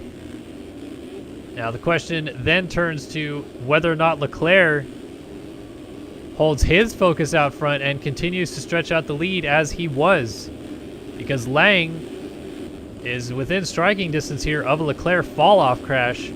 And would that be something after as far down as we saw Lang on the first lap to come through and take over the race lead here? But Leclerc trying to weave through the lap traffic, and boy, oh boy, there is a lot of it here tonight. Of course, Jeremy Cohenauer earlier tonight mentioning that they added 4 more riders to the starting gate, as only 44 riders officially ran laps and were in the server for UID grab, which means that 4 riders would have been sent home unhappy here tonight, and there would have been an 8-rider consolation race to decide the 4 riders who make it through and the 4 who don't. So again, for the second week in a row, Cohenauer just allowed 4 riders to start on the back row here in the MXSGP of Russia, which means 44 riders are on the track, 4 extra than normal, and might be causing a little bit more problems when it comes to lap traffic for some of these top guys to weave through, because they are just constantly coming upon them. And it doesn't help either that the lap times are shorter here in Russia than on most Grand Prix circuits. This is, high 130s. You're talking about probably about 20 to 30 seconds a lap quicker than most other Grand Prix racetracks on the circuit, which usually means that the actual track is shorter and there's a lot more opportunities to come upon lap traffic. So Lang trying to weave through some of the traffic himself, 7 seconds back of Leclerc. And Walter Gebhardt has actually moved into 3rd here, so we've lost Adam Holm. Actually, he goes back to 4th. Eagland has crawled his way all the way up to 5th. Jacob Hubbard now in 6th. Luke Magnetti comes up here in 7th. Tyron Tomic in 8th. Caden Speck 9th, and Janice just went down in 10th, but I'm noticing a battle brewing here, and indeed it is, between Lang and Walter Gebhardt for 2nd. Rider down, that was Ethan Parks. Gebhardt had to cross lines over. Gonna try to cross lines again as he's gonna scrub down the hill. Oh, dualies off the big table in the center. We got back-to-back dualies. Oh, the filth. Gebhardt lays it sideways. Holm with a nice regular flick-out scrub whip. I love the back-to-back dualies. I respect it, and I like it a lot. I do not like Walter Gebhardt going down in a heated battle for 2nd, though, as unfortunately he hits the deck. Holm goes by. Gebhardt's going to try to get it spun around while he is still in 4th, and will just do so, I believe. Yeah, he is actually still pretty far ahead there of Magnetti. And I was so confused because I couldn't tell if that was a 4 or not, but it is actually Jeremy Smith dropping down the hill there on the 4. But his number is actually JS4. And it looks like Jack Haley is out of this moto as well down the field. And perhaps Jeremy Seabolt is also out of this one. Back out front, though, Leclerc still just about 6.5 seconds on Lang. It's not really opening up. It's not really closing down. It's kind of staying exactly the same. 41.6, 41.4. Leclerc 0.2 faster last time by, and Lang's down. Lang down off the big table in the back, and Holm goes through into 2nd. Now can Lang pick it up before Gebhardt gets there? Oh, just as Gebhardt gets there, he gets going. You got Ethan Parks and another lap rider mixed together here. So if you're over at twitch.tv/StartYourSystemsTV, you're getting an interesting viewpoint of the race leaders trying to weave through, and Parks getting shoved off the track right now by Gebhardt. So that's going to be quite a fun perspective to watch the playback on. But Gebhardt now latching on to the back here of Lang as they are now moving their way towards Adam Holm ahead of them from 3rd and 4th, trying to get into 2nd. And 10 minutes still remain in this moto, so plenty of time to try to figure things out for these two. Gebhardt has been faster than Lang most of this moto, but the mistakes continue to find him, and then Lang finally had a mistake. He was pretty much flawless the entire moto up until that fall-off crash on the table in the back there just moments ago.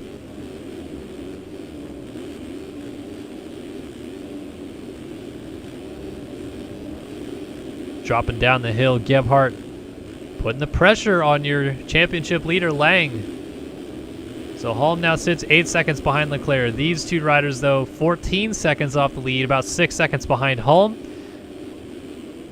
Gonna need a little bit of help probably from Leclerc to make this a battle for the win between these two. Oh, Gebhardt trying to launch out to flat, just going a little bit longer, but not quite close enough.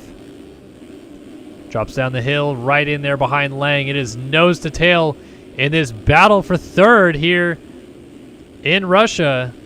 MXGP race 1 down the inside. Gebhardt, he's going to try to get that line. He does not get it. The rear end slides out, and then Lang tucks the front tire into the next corner, so he gives it up anyway. Gebhardt goes to third. Lang slips back to fourth. Very quick change of events right there as Gebhardt able to pounce on the number 4 of Lang's mistake after he made a mistake of his own. And next up, he will try to set his sights on Adam Holm in second place. But the race leader continues to be Alexis Leclerc, 22 minutes down, 8 minutes and 2 laps left to go here in MXGP Race 1 at Orlyonok in Russia. And Leclerc looking like he is in a good position to win this moto, but we saw him out front earlier on and crash his way out of the lead, so Holm's trying to take advantage of that perhaps. Gebhardt third, Lang fourth, Egeland in fifth, Magnetti in sixth, and he almost tire tapped his way to death right there. Here's Tyron Tomic though, and he has been hovering right around this group the entire moto, now trying to put some pressure on Luke Magnetti to get up into that 6th spot. Good battle here for 6th. A little further back, Hubbard just ahead of Speck, and Bobby McKnight rounds out the top 10. Then you got Donovan, Hall, Wisdom, Matthias, Janis, and Braden Castellaneta in the top 15. Jeremy Cohenauer 16th, 17th for Dennis Fjellberg, 18th is Robert Wilson, 19th is Casey Ollard, and 20th is Austin Bear on the number 64 Yogi Designs machine. Tomic trying to keep it close here with Magnetti in a battle for 6th. Go on board with the Connect Visual number 41 on his pit board, number 23 on his bike, and trying to be number 1 in your heart here as he continues to charge forward through the field.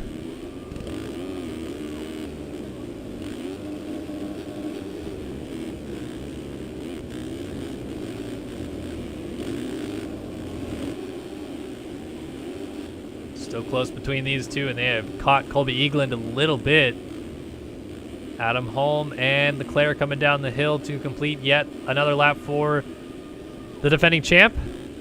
Eyes on this battle, though, brewing as Gebhardt has caught Adam Holm again, and Gebhardt continues to just run ridiculous lap times with not much to show for it. A 36.7. He just went 6 seconds faster than Leclerc the last lap alone. And that was pretty much on merit. Holm did a 41.9 behind Leclerc, which is, I mean, pretty much the exact same lap Leclerc did.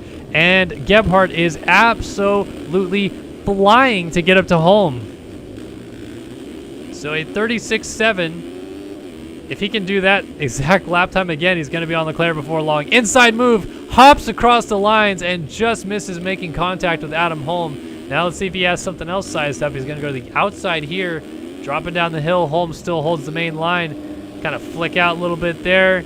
Another scrub into this jump face. And he's going to try to go up the inside here. Riders down, inside move. Gebhardt in a second. And he's 5 seconds off of Leclerc and immediately goes down in the very next corner. That is what is going to happen when you're pushing the envelope and laying down 36 sevens there late in the moto like that. So Leclerc might have been in a bit of trouble there if Gebhardt could have put that together late in the race. But so far, Leclerc has survived yet another late race charge. And we'll see if he's able to hold it together here for the final stages of this race. I'll tell you what, though, Adam Holm kind of was latching on there a little bit with Gebhardt, and the gap has slowly come down a little bit. It's 6.8 seconds now, about 7 seconds flat up to Leclerc, and despite a fall-off crash there, Gebhardt's still only 12 seconds off of the race lead. So I'm going to stick on board with him just because I want to see if he does a similar lap time to that, 36.7. I mean, he did a 46.2 with a fall-off crash.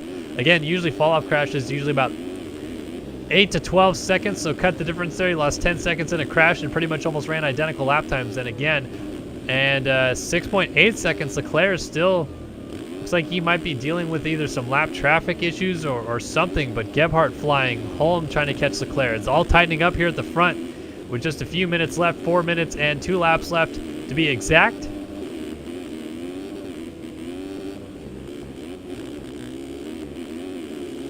Gebhardt charging up the hill, trying to put the 64 lap down. And man, it's basically this back straightaway that's the difference. Leclerc to the lead from Gebhardt.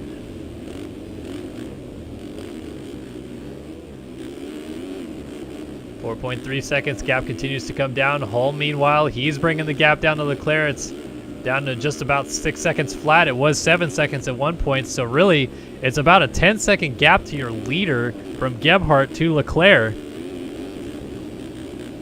And when you get into the late stages of the race, it's like this is Gebhardt. Oh my gosh. Almost through the front door. Actually looks like he gained time by doing it. So I wonder if there's going to be some penalties applied by being off the track right there. But Gebhardt definitely pushing the envelope.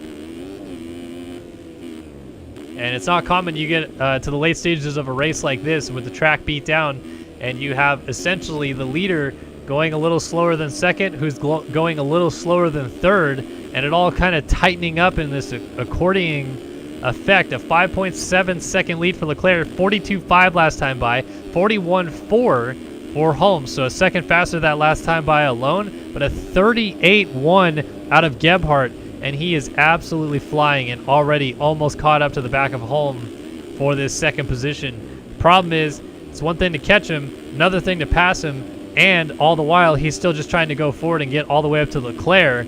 So this is going to maybe stifle his process a little bit, as I think that was Fjellberg that was down. They just kind of clipped him as they went by. And a mistake, it looks like, for Leclerc. He's gotten all kinds of sideways, so Holm sensing an opportunity, 2.3 seconds down, 1.9 for Gebhardt, who's almost going to land on the 98 there. Holm shorts the table. He's trying not to land in the corner. Gebhardt lays it into the corner, almost goes down himself. Lap traffic mixed together here, and look at the gaps. Leclerc, Holm, Gebhardt.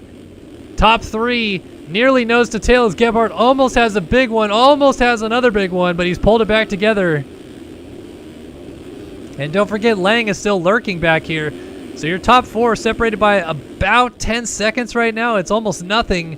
And as Leclerc comes down to get the flag once more here, it's going to be 3 to go. Holm a little deep on the corner there. Gebhardt going to sense that as an opportunity to pounce. And he is right there, is Walter Gebhardt on the 5. Let's see how long he waits, or does he try to go right by him to set sail after Leclerc. Fantastic battle in the closing stages of MXGP Race 1 here at the MX Simulator Grand Prix of Russia at Orlyonok. Gebhardt down the back side of the wall, jump up the inside of Holm. That's going to be the pass for second, and he lands it in transition, so Gebhardt moves into second. Holm settles back to third, and Leclerc is right up the road.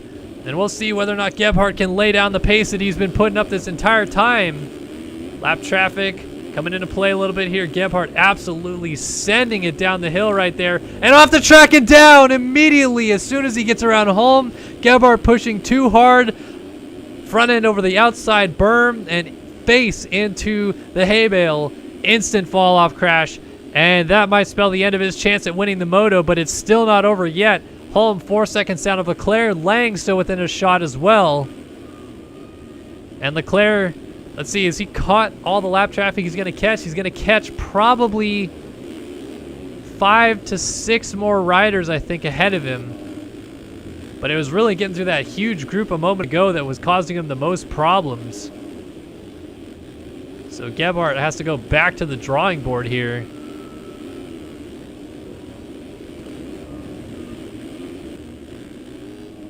And Leclerc out front, about to get the 2-lap board. Colby Yule getting up sideways, and Leclerc loses a chunk of time because of it. Ooh, that was almost dangerous, and Leclerc now really trying to take it easy coming down the hill here. 2-lap board out, though, for your race leader. Holm is right there, and Lang is right behind Holm.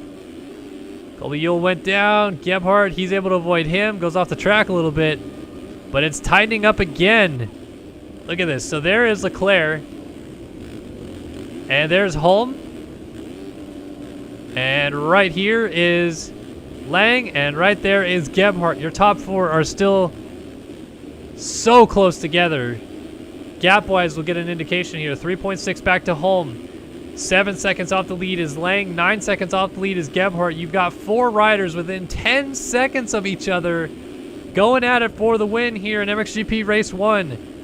Lap and a half to go. Leclerc working through the lap traffic, trying to play it safe, but it's so difficult and it's so challenging to balance the act of pushing the envelope versus settling into a pace you know will be comfortable, knowing that riders are coming. 3.5 seconds the gap.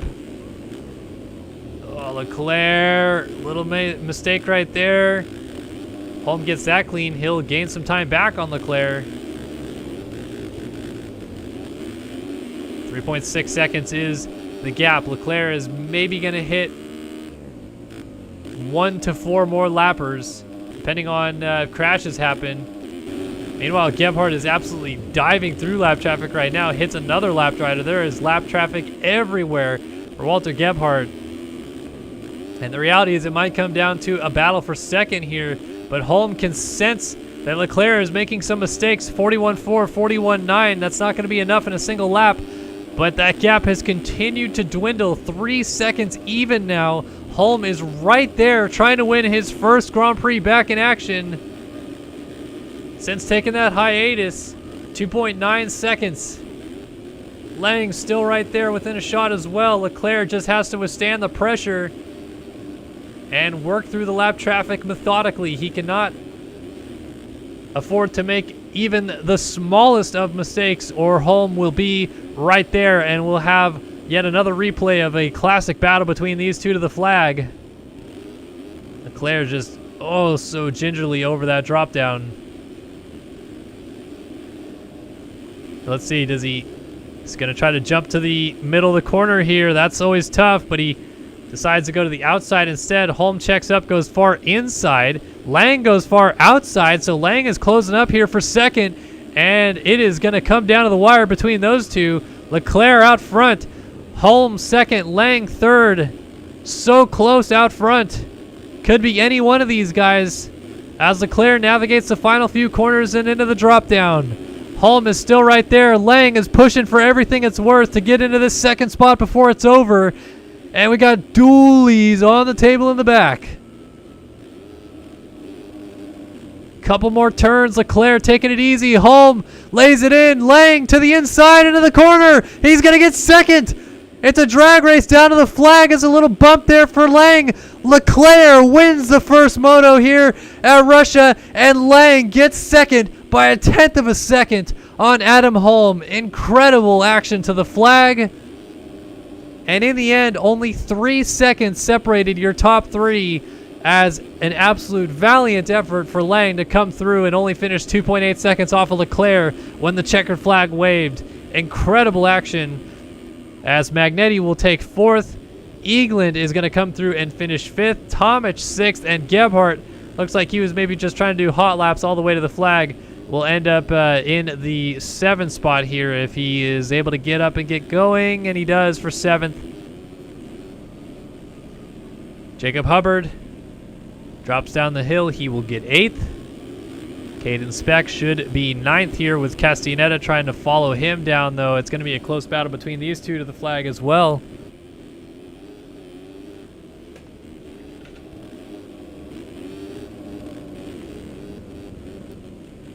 Riders down, and that was Speck going down. So Caden Speck picking himself up from yet another crash here in the late stages of this one, and Castellaneta will end up in 9th. Speck ends up in 10th. Jet Wisdom trying to hold on for 11th. Caleb Hall giving him a bit of a fit here. And to the flag, it will be Wisdom from Hall. And Donovan, last rider on the lead lap, in 13th. Adams, McKnight, Wilson, Cohenauer, Ohlert, Fjellberg, and Bear round out your top 20 in what was an eccentric opening moto here to the MX MXS Grand Prix of Russia. And cuts are in. Bear loses the final points paying position as Alana Solis goes up into 20th. See if anything else. Yes, Bobby McKnight jumps past Trent Adams for 14th.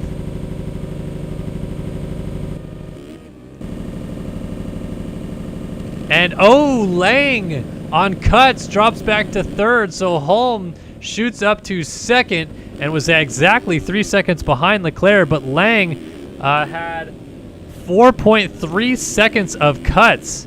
So Tyler Lang with quite a few off-track excursions there cost him 2nd place, which he fought so hard for at the end to get in that moto. And Holm ends up 2nd in that one, just ahead of Lang. And a great finish to that first moto. Can't wait to see what happens here in the second one. But before we race the second moto here at Orlyonok in Russia, we have to get through MX2 race number 2 as well. So we're at the halfway point of this broadcast, and so thankful for every single one of you that has tuned in here tonight to enjoy the MXS Grand Prix of Russia at Orlyonok. Hopefully you guys are having a good night watching the races. Racer Rat's still hanging out. He just went and got himself some dinner. We got Nask. We got Owen Reimer hanging out. Pumax is, oh man, Pumax XCS in here. That's OG name. Tom Hunter, how you doing, buddy? Sturban, Godmoto, DC Lingham, Durwood, the Giant, Collar Oman, and everybody else who's hanging out. Thanks again so much. As a reminder, as we head into MX2 race number 2, that tonight's stream is brought to you by R Jerky. That is eatrjerky.com, EATRJERKY.com. And if you use the code SYS20, that's SYS20, you get 20% off your order at R Jerky today. And head over there, order some beef jerky, some great flavors to select from. And please support the sponsors that support us here on the broadcast by helping out the Wageman brothers over there with your purchase. Yeah, just high quality beef jerky and some great stuff over there. And be sure to head over to atom.com. That's AYETOM.com. And check out his line of apparel and some of the new music that he continues to drop week in and week out after he just finished himself 2nd in this Grand Prix, or MXGP Race 1, I should say. Goes out and drops some hot new music every week. So good to see Adam Holm out there grinding.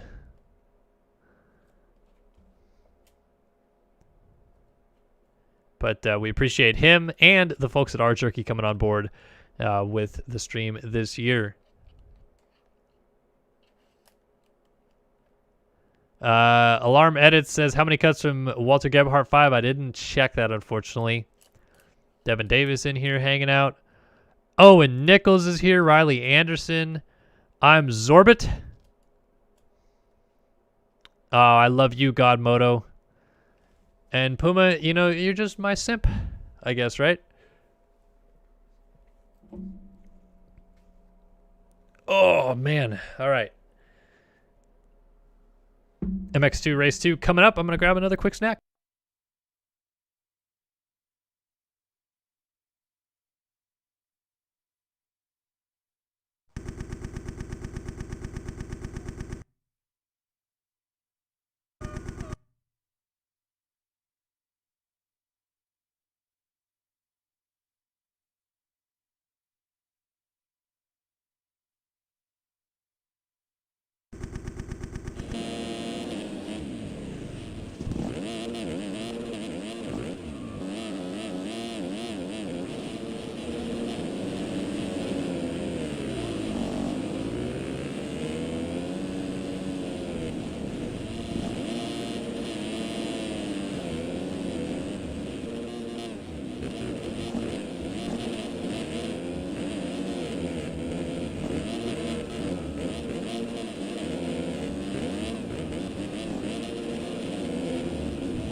All right.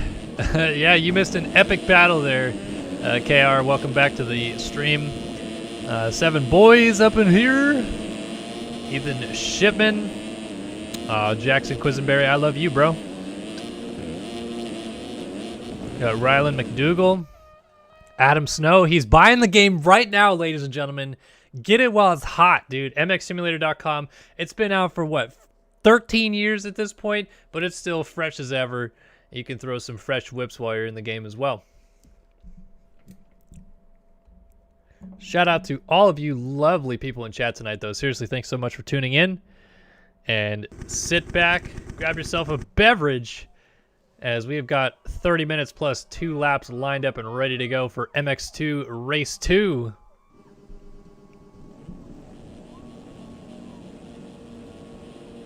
All right, let's take a look at Luke Sullivan here in the middle. He's going to try to get a better start than he did in the first moto.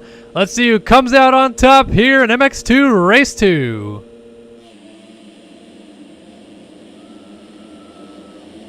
Looks like the 80 of Shirley and Prin side by side into the first corner. It's going to be Prin, though. Nathan Prin on the Phil's KTM picks up the whole shot again. Thomas Sunis sent it up the inside trying to get it and went down in the process. It's Prin, Shirley side by side. I think that's Cooper Hunt on the 20. Also in the mix as well, the 347. Seth Carr's got a good start as everybody funnels into the wall jump on the first lap. I think that's Johnson as well, 351. Yes, dropping down the hill in fourth. He's got a great start as well. And Prin trying to go 1-1 here tonight in Russia as everybody funnels into the wall jumps. Man, it is absolutely brutal to have 2 wall jumps in the first few corners of a race when you are so close together like this. Cooper Hunt moves into second round. Shirley Johnson to the outside trying to get into second round, and both side by side with his teammate. And this will give us a good indication as Johnson, Hunt, Shirley, all these fast guys right up front, dualies over the first table, and Johnson absolutely scrubbing the bejesus off of that jump. I mean, you can't even see the jump. It's so clean anymore after he scrubbed it. And now Johnson moves his way up into second place, and Prin goes down, so Johnson goes to the lead, and Prin with a fall-off crash. Cooper Hunt helps him to the ground. And now Nathan Prin's overall win is in serious jeopardy as Johnson goes to the front.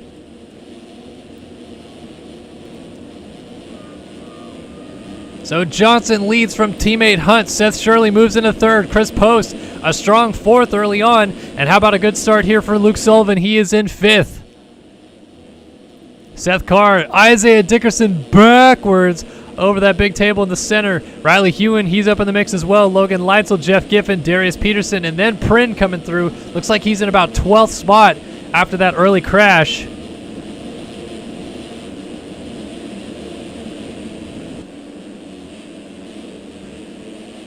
And chaos has ensued here on the first lap of the race. Can Payson Johnson run away with it here in the second moto just like he did a week ago in the Netherlands?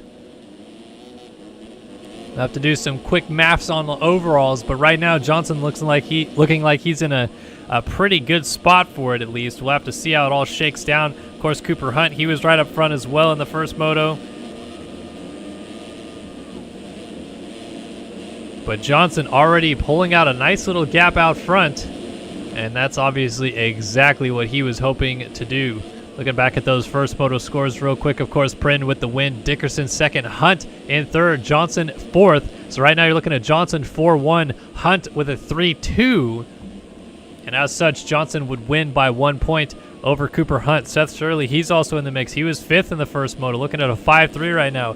Luke Sullivan, he finished ninth in the first moto. He runs in fourth here. And Dickerson, who finished second in the first moto, runs in the 5 spot right now.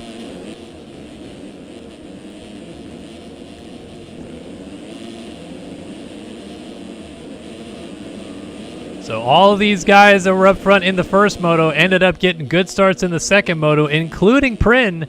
But Prin went down early on, so he's back in 10th. He's right behind Logan Leitzel right now as we kind of see how things shake out front here amongst this group. Johnson already opening up a pretty good lead, though, on Hunt. So it's going to kind of come down to this battle for second to determine some stuff.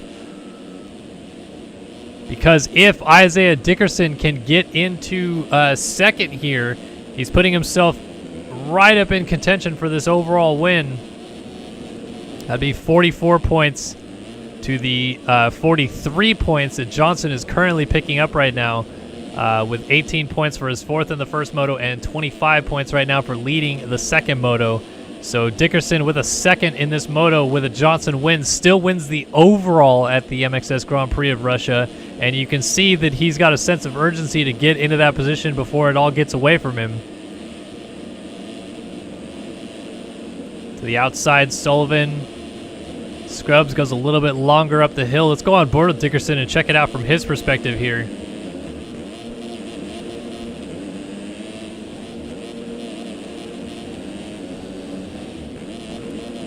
Big whip there for Sullivan. Down to the outside.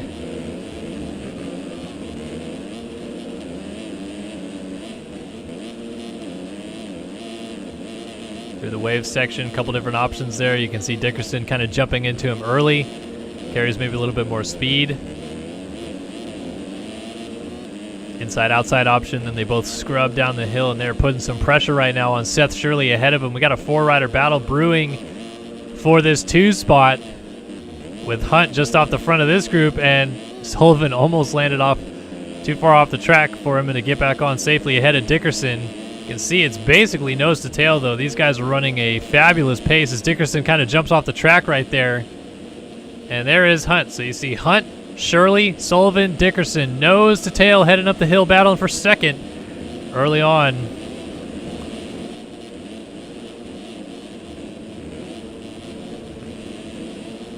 Jumping down the hill, Dickerson going a little bit farther than everybody else, landing heavy on the nose to make sure doesn't have a fall-off crash, and then low lines the wall jump. I'd have to imagine you're actually getting a cut there, though. I think they're pretty stringent about where they put that timing gate on the Cherby stakes.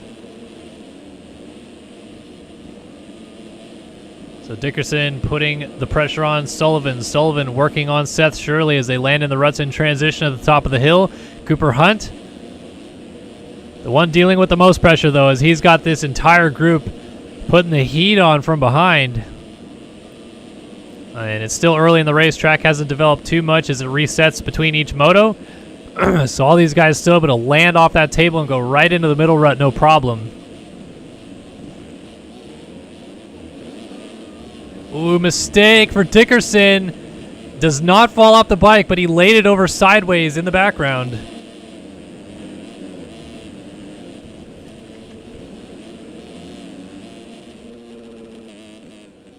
Oh, here we go. Battle for second. Seth Shirley trying to go up the inside of Cooper Hunt as they throw dualies up the step up. Inside line. Shirley not quite close enough. Cuts back to the inside.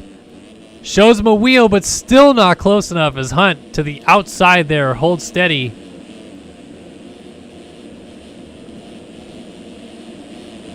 Putting the power down all the way up the hill. And into the wall jump they go. Cooper Hunt down into the gully, out the other side. Shirley's still right on his tail, and Sullivan right in the mix as well, trying to salvage some good points on his day after a rough 9th place finish in the first moto.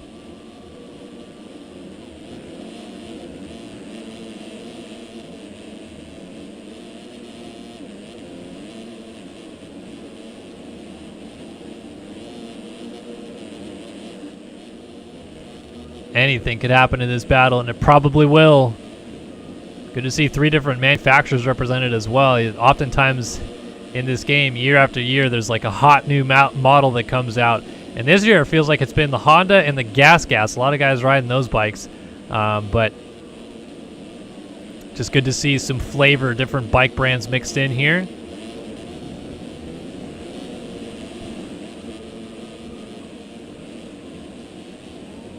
Oh, Shirley, front end tuck, goes over the inside rut. Dickerson also squeezes on by, and you can see all this tight battle going on between these guys has really cost this entire group a chance at keeping Pace and Johnson in their sight. He has already stretched out to 8 seconds out front. So it's Johnson from Hunt, Sullivan now up to 3rd, Dickerson up into 4th, and Shirley slips back into 5th. Seth Carr runs in 6th. Another good moto for him. Riley Hewen right here in 7th. Nathan Prynn has clawed his way up into 8th, your first moto winner. So we'll have to see, excuse me, kind of how it shakes down again, because Johnson, remember, He's looking at a 4-1 score right now with a win in the second moto. So, again, if Nathan Prin can get up onto the podium in this moto, he wins the overall. It doesn't matter what Johnson does.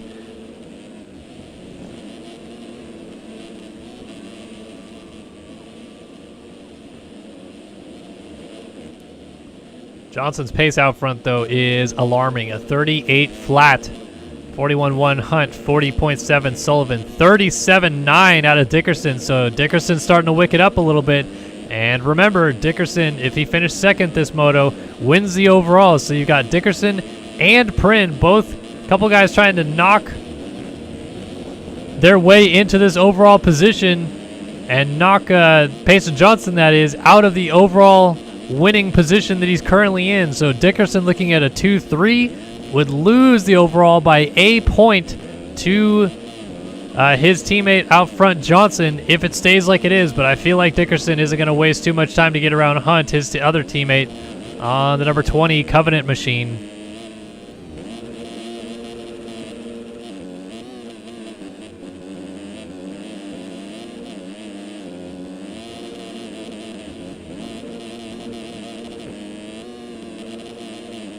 Dropping down the hill, out the other side. You can see Dickerson just closing up so close here. See what he can do. Coming down through this section, you drop down into this gully and come out the other side. Just trying to maintain the speed all the way through. There's just a lot of stop and go on this track. Wall jumps, sharp corners. Then long straightaways with big jumps, but you can't really go too fast on them because they pitch you too high, so you got to check up. And down the inside, Dickerson goes. That's for second, and that's for the overall win right there. So Dickerson has now moved himself into a position where he wins the overall no matter what Payson Johnson does out front. The only question that would remain is whether or not Nathan Prin can get to third behind him, because if Prin finishes in third in this moto, he wins the overall, even if Dickerson gets second. Prin would get it by a single point over Dickerson, who himself is winning by a single point over Payson Johnson out front for the overall on the day. Hunt is going to settle in right with these guys. Then Sullivan, Shirley, Carr, Hewen, and Prin back here. So Prin has got his work cut out for him, no question. But he's still got almost 20 minutes and 2 laps still to work with here. And in MX Simulator, that is a lifetime, especially with crashes still to come and lap traffic certainly going to come into play as well.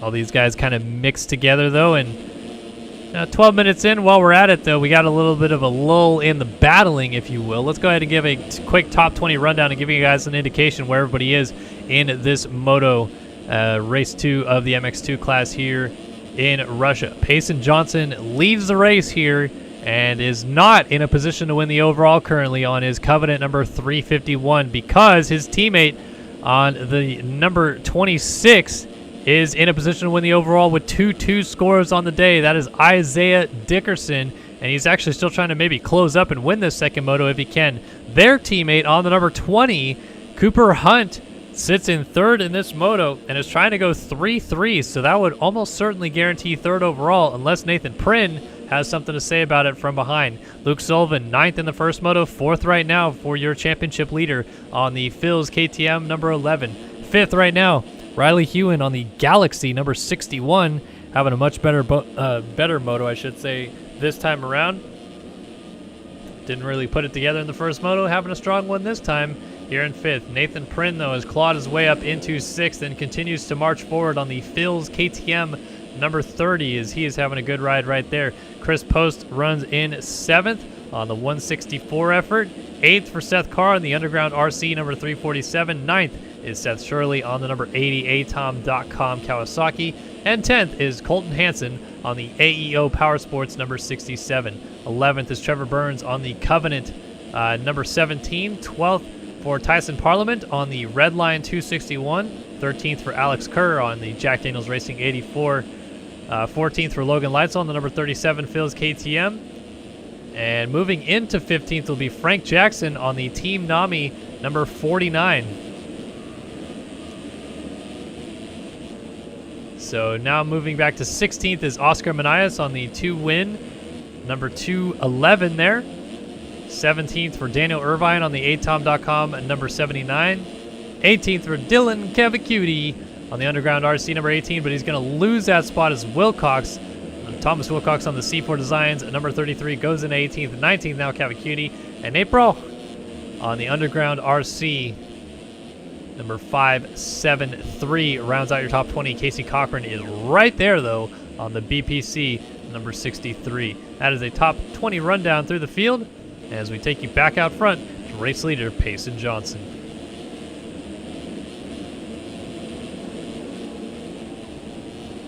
So 11.7 seconds is the gap. Johnson back to teammate Dickerson, then Hunt, Sullivan, Hewen, and Prynn.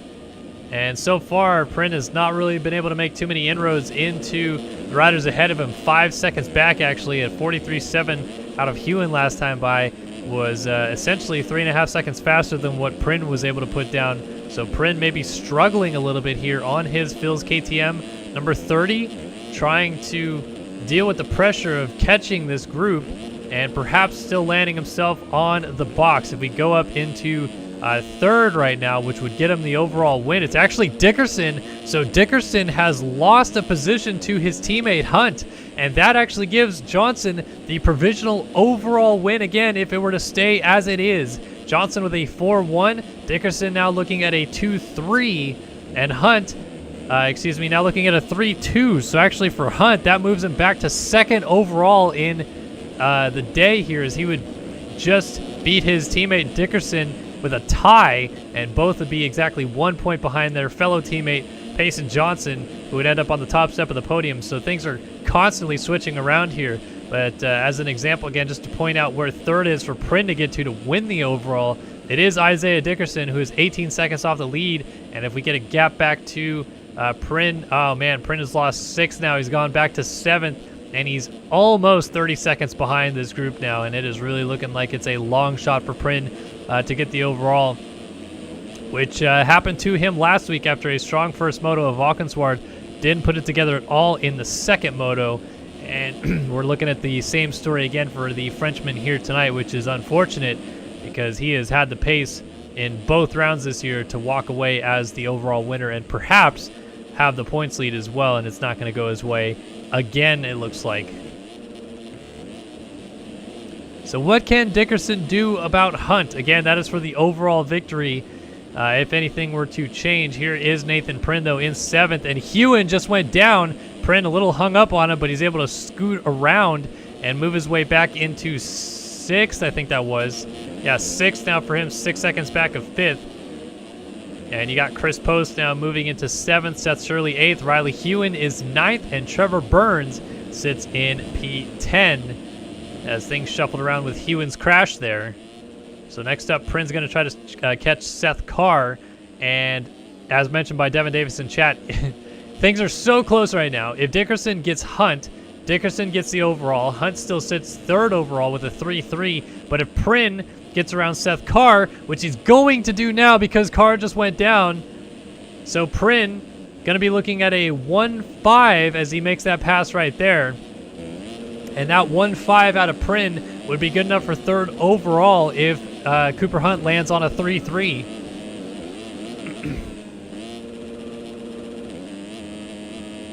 And of course, things would get really wild if Prynn somehow catches Luke Sullivan, and then he would tie Payson Johnson on points for the day with 43, while Dickerson and Hunt tie on 42 points. So you have 4 riders separated by a point if Prynn can get into 4th in this moto and things stay the same as they are up ahead. But I have a feeling things are about to change up ahead. It is so tipped upside down right now, I feel like. 18 and a half minutes in to this 30-minute plus 2-lap race. Dickerson 39.5 last time by. Fastest rider on the track. And still trying to catch his teammate Cooper Hunt for this overall win.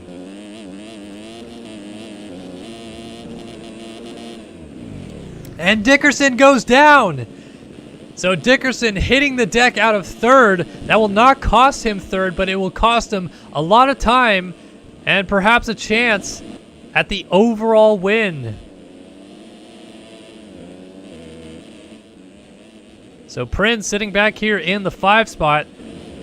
Wonder if he is being clued into anything that's going on up the road here. And unfortunately for him, I mean, the frustrating part, excuse me, is if he gets to stay in 5th here, he's going to miss out by 1 point on finishing 2nd, and instead he'll get 4th, so he doesn't get on the podium.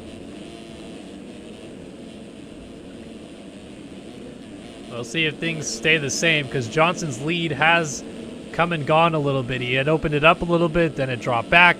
Now he has kind of leveled it out. I think it's 8 seconds, 9 seconds, and as I say that, he slides out, somehow stays on the bike right there. No idea how you slide on the side of your body that much in this game and stay on 2 wheels, but Johnson just did it, and that gap is going to come down to 5.7 seconds. Cooper Hunt. This would be absolutely something if Hunt can not only win his first MX2 race, but his first MX2 Grand Prix.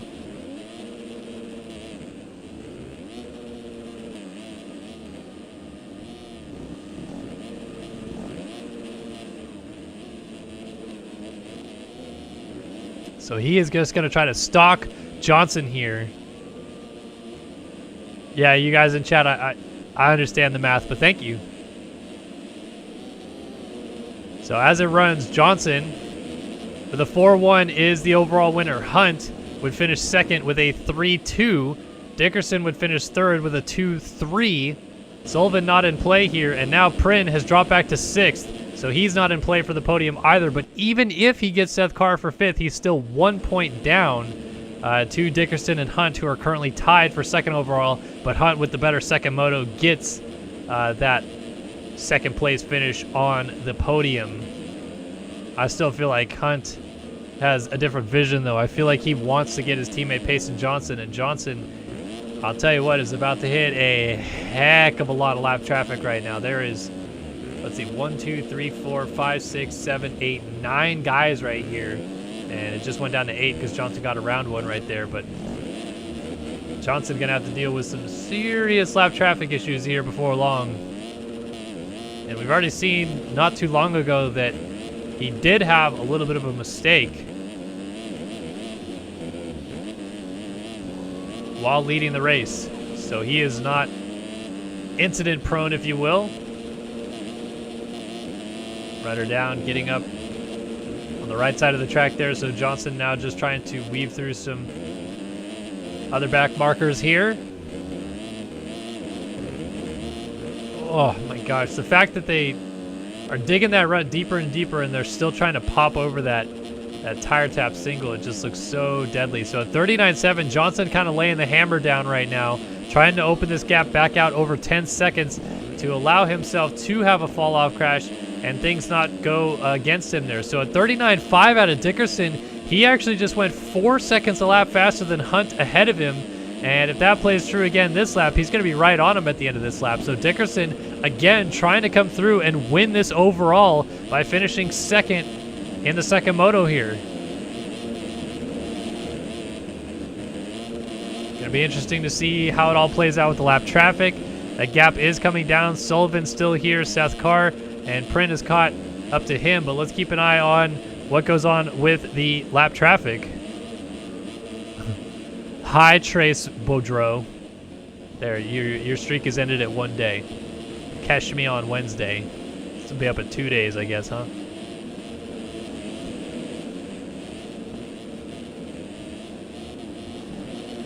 Oh, Johnson again. Like he's going through that wave section, and it looks like every time he puts the front tire down, it's just going to kick really hard, but it does not.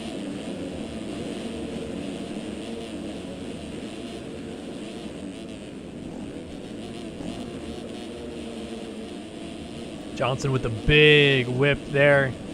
And Hunt, ooh, lapped rider down. Dickerson going to see that gap drop a little bit more. And this Grand Prix victory is hanging in the balance. Dickerson trying to catch his teammate Hunt. And in the process, toss Hunt from 2nd overall to 3rd overall, while Dickerson goes from 3rd overall, which he's sitting on right now, to the win with a single pass, if he can make it happen.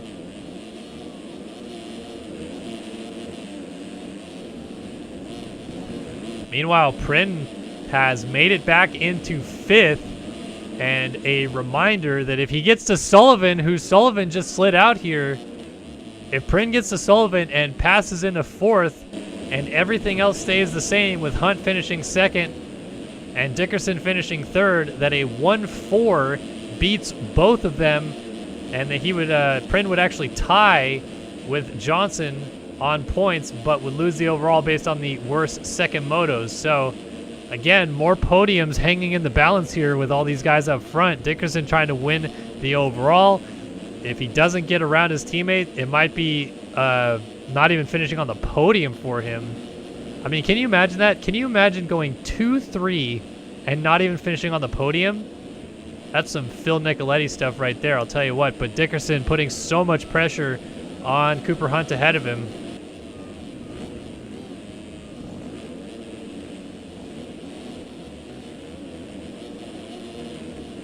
Second lead for Johnson. Nothing in it for this battle for second place. Oh, and Dickerson down the inside is going to move around his teammate. Dooley's on the table, but Dickerson has moved into a position to win the overall Grand Prix as it stands once again. 2-2 beats a 4-1 and a 3-3 that Hunt now sits on. It's not over yet, though.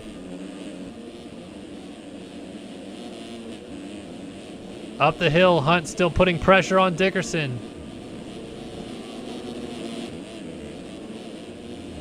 Get a perspective, 12 seconds down. Johnson working through lap traffic. There's still more lap traffic ahead of him to get through.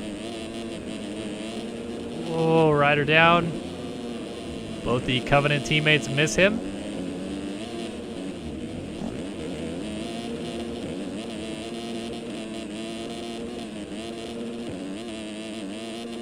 Oh, Dickerson, little front end tuck coming up the hill here.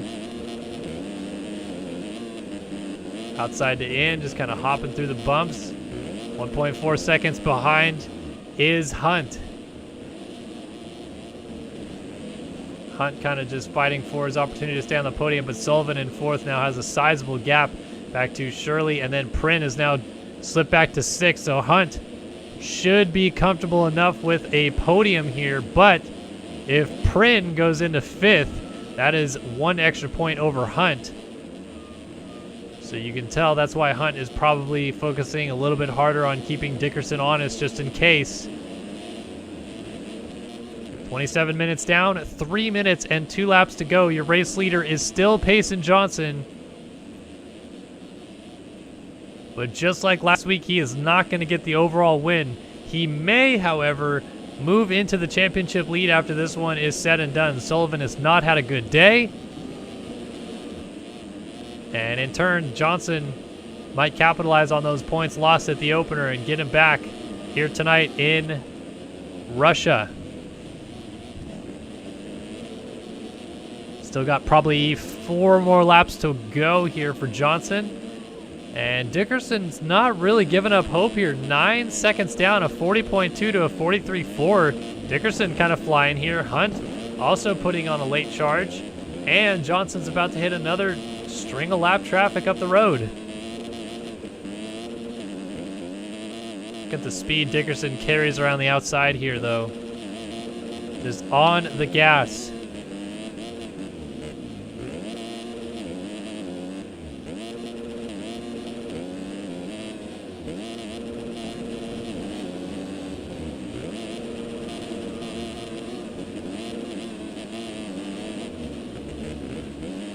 So smooth and fluid in and out of the corners, just carrying his momentum. Not quite enough to actually gain time on Johnson, who has done a masterful job to work around 4 lapped riders in the space of a few corners here. And Dickerson is instead going to have to deal with all that chaos up the road here before long. Johnson still has 7 more lappers it looks like he'll probably go through before this race is over. This track has been tough tonight for lap traffic. Not too many lines, it seems like, for guys to go into to get out of the way safely. And on top of that, it's a short racetrack. So even 40 riders on this track, you're kind of susceptible to run into at least one of them every 2 or 3 seconds, kind of. 11-second gap, Johnson up the road. 4 seconds down now, Hunt losing touch. Lap after lap that goes by. Sullivan and then Prin in 5th. So Prin, with that 5th spot, has knocked Cooper Hunt off of the podium right now, as Johnson continues to lead this race. Time will expire in 20 seconds, and Johnson is not going to get back to the flag in that time, so 2-lap board coming out next time by. Johnson, oh my goodness, how did he still make that rut? He jumped over the braking bump on entry there and still landed in the rut. That's insane. You can see Dickerson wants no part of that. Oh, Johnson's down after the wave section.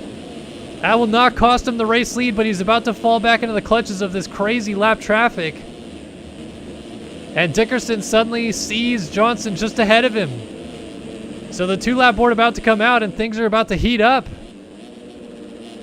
This is not for the overall win. This is simply for a race victory here in the second moto and the points that come with it. And Sullivan, I think, is hoping Dickerson can make something happen here. Johnson wicks it back up again, though. He is trying to get away in a hurry. 2-lap board out. Johnson from Dickerson. And their teammate Hunt in 3rd. Sullivan and then Prin.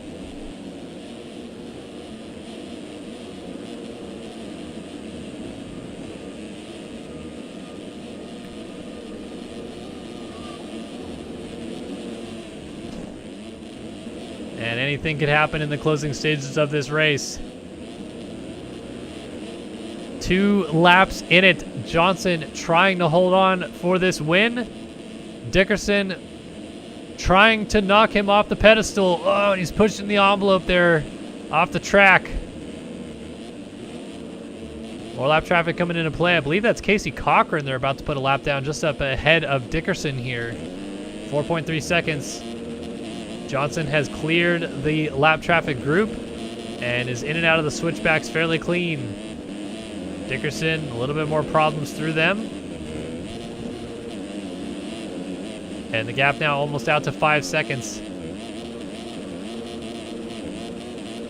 Oh, Dickerson absolutely flying through the wave section though. And the white flag is about to wave here in Orlyonok for the final MX2 race of the day here in Russia. Johnson wants the win. Dickerson looking at the overall, but he also wants to win this second moto and put a stamp on this victory. It's nice to win, but sometimes a 2-2 just doesn't quite feel like that satisfying victory of actually winning the race. So Johnson takes the white flag. Dickerson crosses the line 2nd. And Hunt is still right in the mix in 3rd. This track has provided great racing here tonight, as the final lap battles have been down to the bitter end in really every single race we've had so far. Here is Sullivan, and Prin is way back in 5th. And we'll see if anything happens here. Johnson, half a lap to go, trying to win this second moto.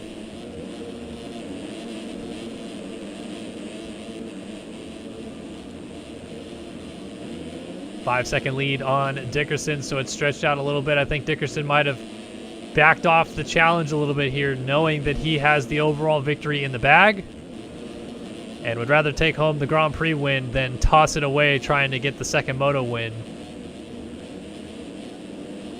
So Johnson in and out of perhaps the most technical section here one more time.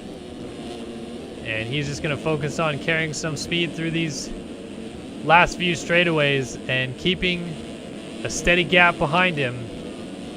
But it's been a very strong recovery moto for Johnson after that 4th in the first moto. He's still looking like he will walk out of here as your points leader as he gets absolutely backwards on the table. A big turn-up whip. And your standard flick-out whip after that. But Pace and Johnson going to come through in this one. A good start helps him all the way throughout, and he's done it again. He'll come through and win race 2 of the MX2 Grand Prix of Russia. But the MX Simulator Grand Prix of Russia in the MX2 class belongs to Isaiah Dickerson with 2-2 scores on the day. He has won the Grand Prix.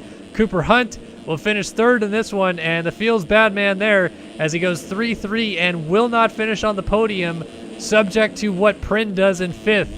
1-5 beats a 3-3 for Prin. He'll still end up on the box if all stays the same. Sullivan recovery ride in this one after a 9th in the first moto. Looks like he will end up 4th in this one.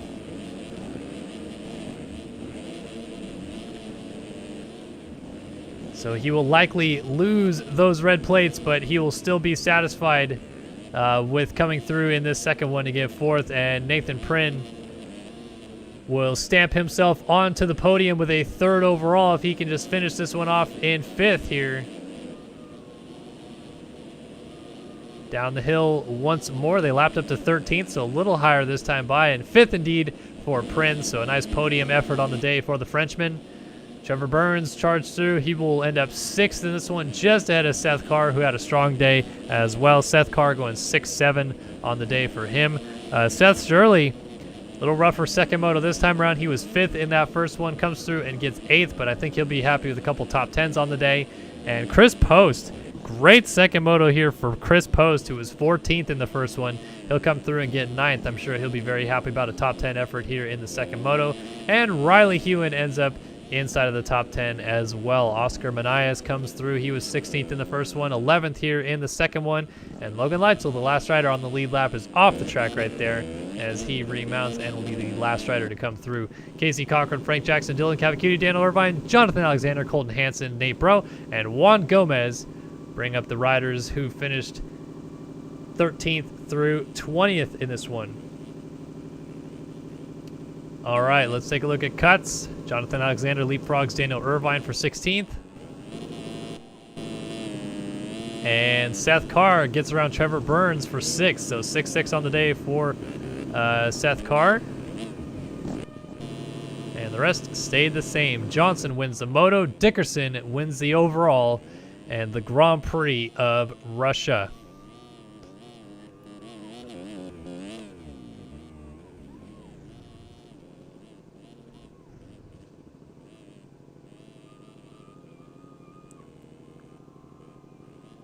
All right, MXGP race number 2 coming up next.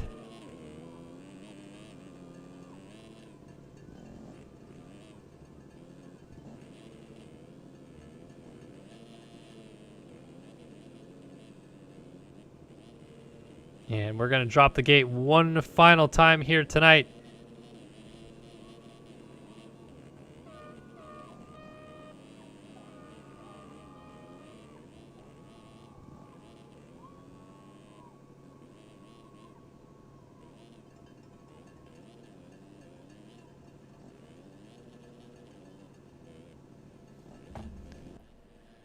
All right, 44 riders heading to the gate here for MXGP Race 2.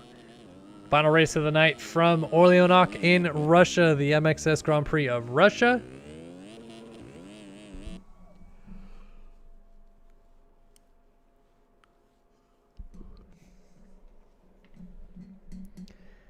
And if the first race in the MXGP class tonight was any indication, we are about to be in for one heck of a good race here in the second moto. Adam Holm only finishing just a few seconds behind Leclerc in the end. Tyler Lang initially was credited with second, dropped back to third on cuts. Walter Gebhardt, he was in the mix late there, crashed his way back to 7th right at the flag. Any one of those guys looked like they could have come through and won this thing. Or will perhaps somebody else step up? Colby Eaglin, fastest qualifier here today. He was 5th in the first moto. Luke Magnetti, he had a strong ride. He was 4th. Tyron Tomic has looked pretty well tonight as well. He was 6th.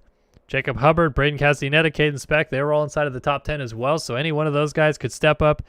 Would not be surprised. How about Jeremy Siebold? DNF in the first moto. 39th for him. See if he comes back with a vengeance. He was very, very strong in Balkenswaard in the Netherlands a week ago. We're about to find out what happens And again, a big shout out, of course, to R Jerky. EatRJerky.com. Use the code SYS20 for 20% off your order. And atom.com on board with us here this year as well. AYETOM.com. Get some merch over there. Help out the sponsors that support us here on the broadcast.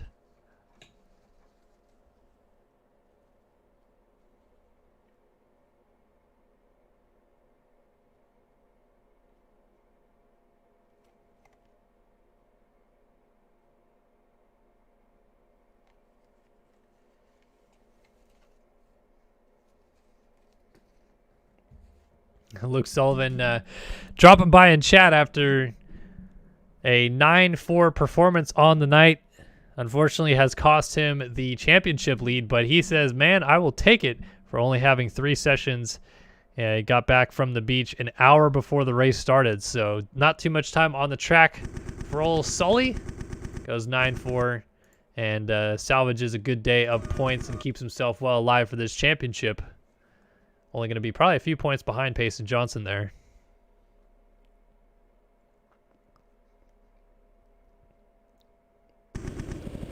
All right, final race of the night coming up. Lang trying to rebound. Devin Davis is in this one. Caleb Hall, Jeremy Cohenauer, Jacob Hubbard, Colby Ewell, Jacob Hubbard again, Ethan Parks, Matthias Janis, Adam Holm, Liam Atkinson, and Jeremy Siebold. There he is. Tyron Tomich, Liam Atkinson, Jeremy Smith, Brett Thomas, Luke Magnetti, Jojo Dashosh.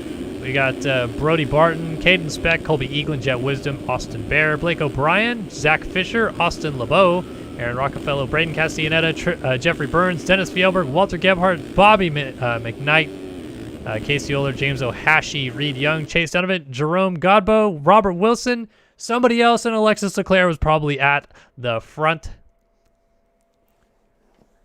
And they are all ready to go here. 44 riders going 30 minutes plus 2 laps for the final race of the night here at Orlyonok in Russia. Who will win the MX Simulator Grand Prix of Russia? Well, we'll find out in about 35 minutes, won't we?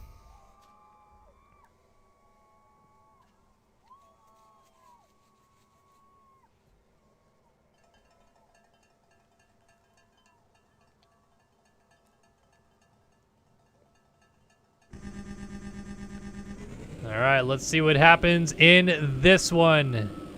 Gonna be fun to watch. We'll take a look at Luke Magnetti on the inside here. Leclerc, Holm, Gebhardt all lined up together.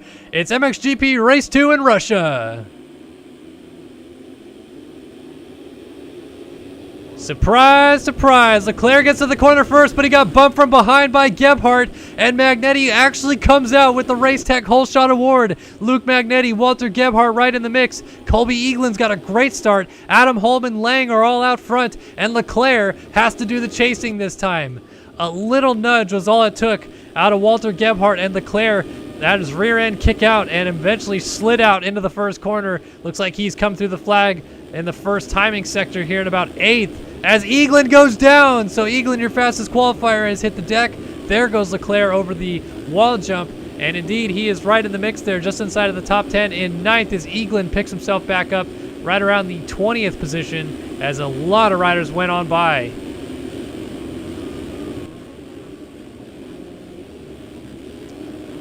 So it's Gebhardt, Magnetti, Holm, Lang, all at the sharp end of the field in this one.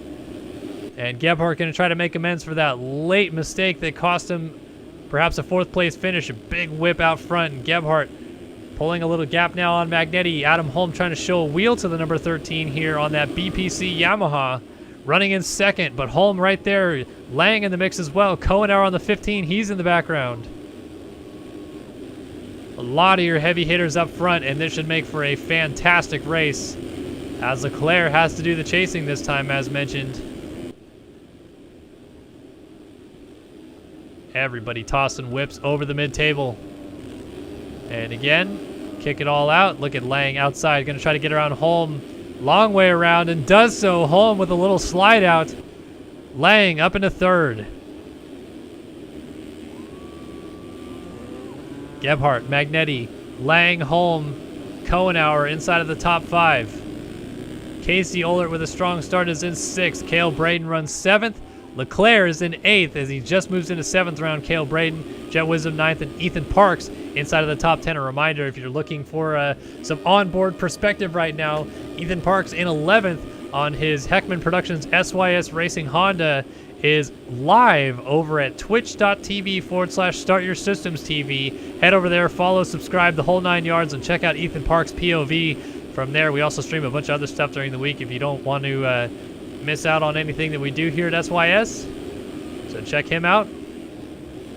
Fun to do some simulcasting this year with Ethan, as Lang was able to make the pass on Magnetti and get through into 2nd place. I'm going to wait a while here before we start figuring out overalls, though, because it is going to be all topsy-turvy. Lang with a 3-2, I think, gets it right now, but Leclerc still kind of sitting in a position where he controls his own destiny. Magnetti, another kind of kick out right there, is going to allow Holm right into the mix. Kohenauer, strong effort so far as well, and Leclerc already has caught up to the back of this group. And I think Gebhardt and Lang really both could sense that, because Gebhardt is already almost 3 seconds out front. Lang has opened up a small gap on Magnetti. I think they realize Leclerc is coming and they want to get out of here. Here is Leclerc working on Kohenauer for the 5 spot. Jumping back down the hill and down to the finish line area. Look at Leclerc just carrying so much momentum up the left side of the track, trying to make something happen here on Kohenauer into the wall jump. Backsides it pretty cleanly, trying to go up the inside. Just so efficient is Leclerc. It just seems like he never wastes a section of the track. He's always going a little bit faster, just a tick here and there, faster than everybody else around him. Doing something different, soaking up a wall jump better, hitting a corner smoother, lugging through a rough sand section or a roller section a little bit faster. That's what makes him one of the greatest of all time in this game. Next up, he's going to try to catch up to Adam Holm. Holm, meanwhile, is still trying to get around Magnetti. And I think really wanted to do it before Leclerc passed Kohenauer behind him, and still has not been able to make it happen just yet. Magnetti riding really well today. 4th in the first moto, 3rd right now. And this 3-rider battle for 3rd on the track.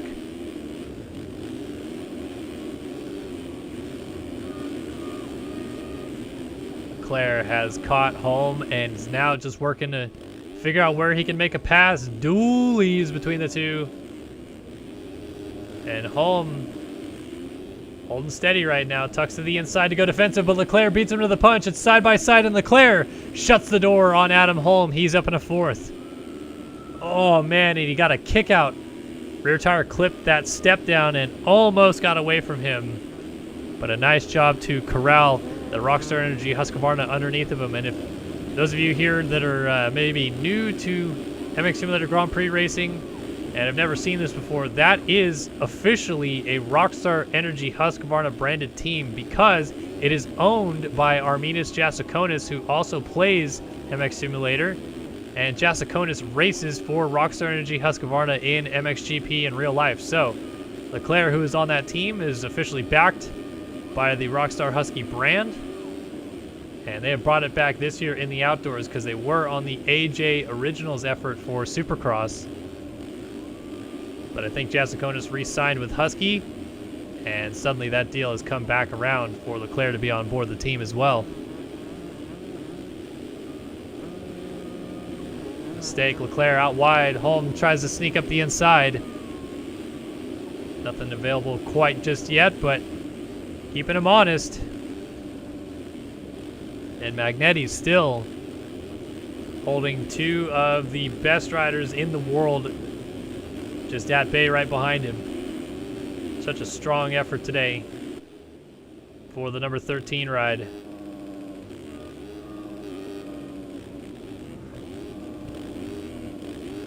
Oh, rider down. That's Gebhardt. Gebhardt out of the lead. The number 5 machine has hit the deck again, and that has been his problem all night long. Gebhardt has not been able to stay off the ground, and it likely cost him a chance to win the first moto. Now it's cost him a chance here in this second moto, and Lang has gone to the front. So as it runs, Lang with the overall at a 3-1 to a 1-3 out of Leclerc. But Leclerc wants it right back. He's trying to go up the inside of Magnetti for second. Not quite able to get it just yet, but it might not be long. Jumps up the inside here, launches down into the gully, and has got the pass done for second. Magnetti had no answer.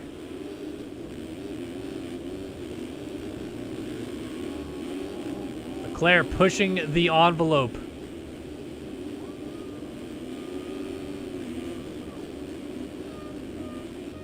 Still early runnings in this race as well. We have over 22 minutes and 2 laps still to go. As Gebhardt in the background goes up the inside of Holm, he is back around the number 2. And let's see if Gebhardt in some clean air can start making some headway on the battle ahead of him. So close in this front group still. Magnetti all over Leclerc, Gebhardt right on the mix as well. And of course, Lang to the race lead out front, Holm just behind this. Your top 5 separated by no more than 5 seconds here. 8 minutes into this moto, and Gebhardt is going to waste little time, I think, to get around Magnetti here. He's trying to find some different options to make something happen. All these guys just tossing big scrubs off of these 3, jumps into the back. Gebhardt might try an inside move. Inside to inside, no, settles in behind. Gonna like to triple over this down the hill.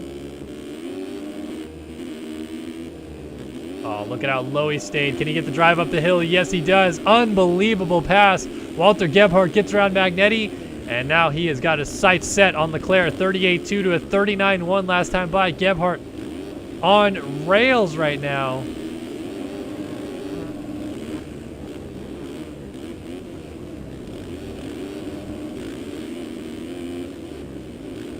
Up to the top of the hill. How long until Gebhardt can get close enough to try to make a pass on the defending champion?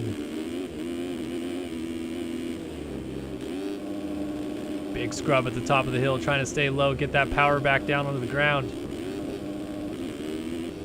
And Leclerc, this is such an interesting position for Leclerc to be in, because it's not often he is being caught on speed alone.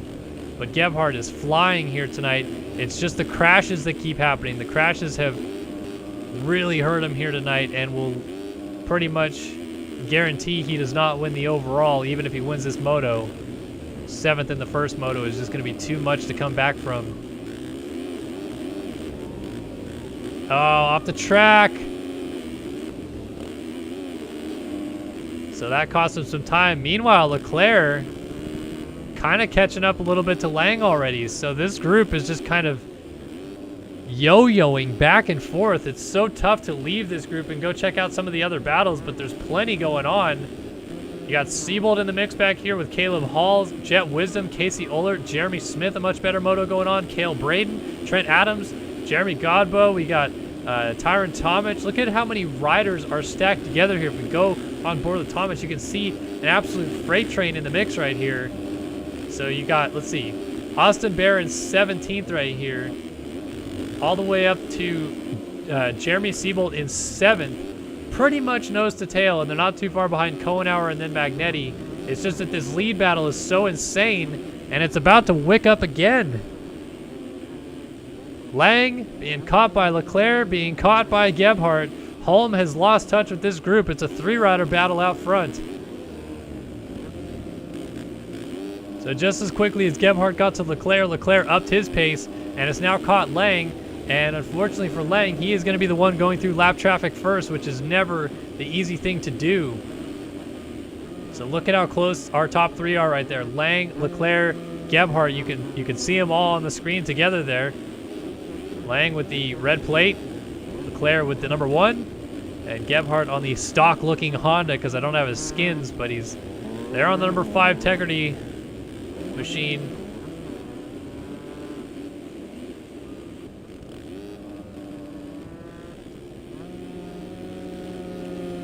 Gebhardt is absolutely pushing everything he can out of Leclerc up ahead of him.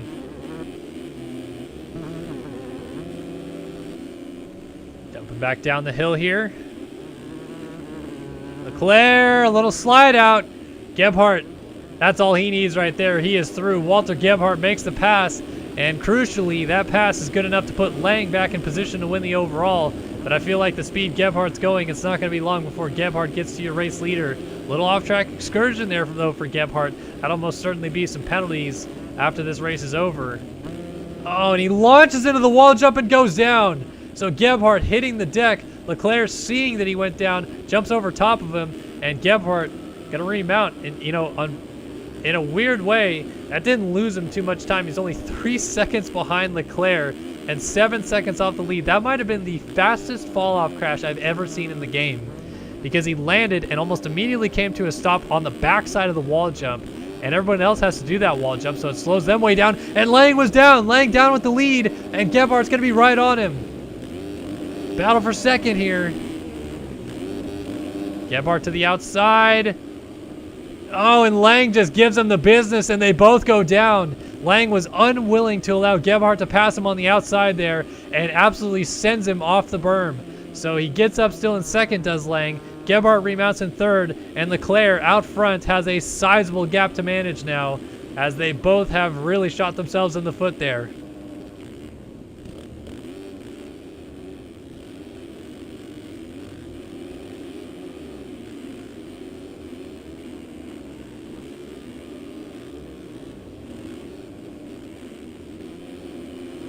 So Leclerc, Lang, then Gebhardt, and I'm actually quite curious to see how this plays out now, because I feel like Gebhardt is going to have a little extra fire to him after that contact, which was really, it was forced by Lang. I mean, you talk about going into a gap that doesn't exist for Gebhardt, no question about it. He was trying to make a pass where it wasn't by going to the outside, but Lang also didn't back out of the challenge. He went right for the inside, right into that rut.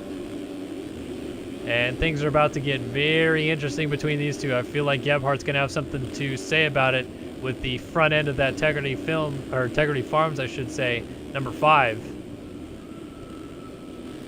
11 seconds behind Leclerc. They could get together in Freight Train and try to catch Leclerc, but I feel like that's not happening at all. And this is about to get spicy.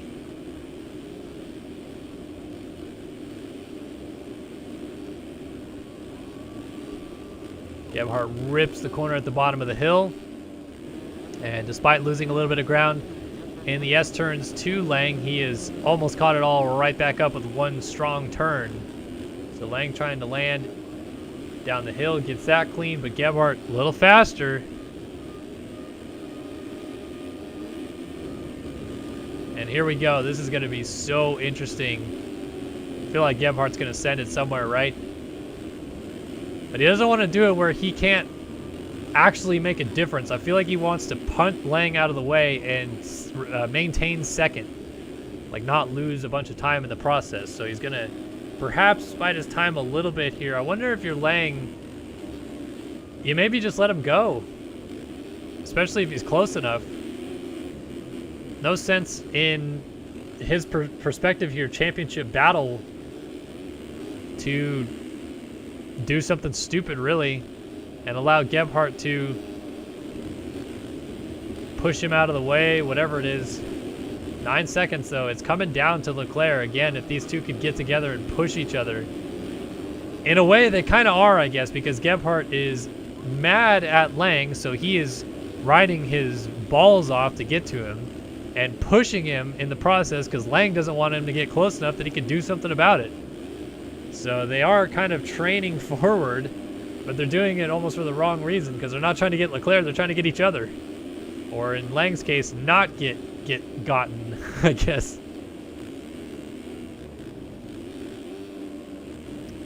Into that same spot that had happened a couple of laps ago. Is this going to be a position where Gebhardt tries to make it happen? Nope, not quite close enough just yet, but he is lurking there.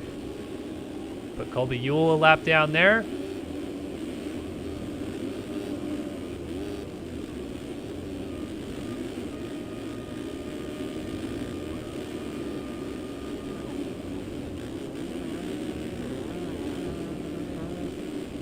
Jumping down the hill they go, and Gebhardt, you know, really hasn't been able to make too many inroads on Lang just yet, which is interesting. So Leclerc is going to come down. He's in the mix with some lap traffic here. 39.4. and still trying to get around the lap traffic. I'm really curious to see what Lang runs here, but he hits a lapped rider. Here comes Gebhardt, and yep, just going to show him the tough blocks there, basically. And Lang missed the finish line jump. So Gebhardt shooting down the inside. Lang missed the finish line jump. He has to go back and hit it, then tire taps the landing like a boss.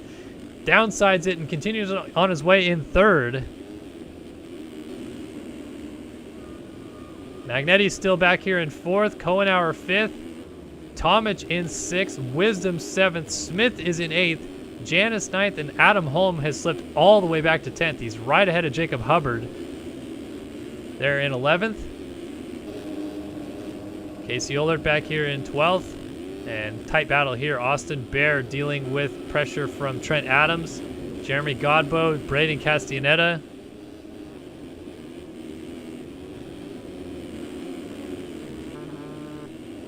Great battling all throughout. I've really been kind of bummed how much I missed it. Oh man, Trent Adams got all kinds of sideways, hit a hay bale through there, so Castaneda takes advantage. He scoots by. Godbout also made the pass on Adams. And you can see they're all trying to catch up to Bear.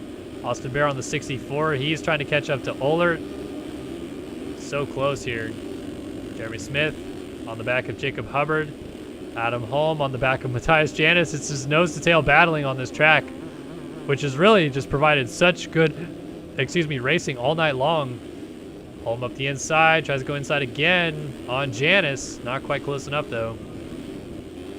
I like that double line, though, that Holm is using on the inside. I feel like as he continues to use it, there's going to be a rut to land in, and it's going to pay off towards the end of the moto.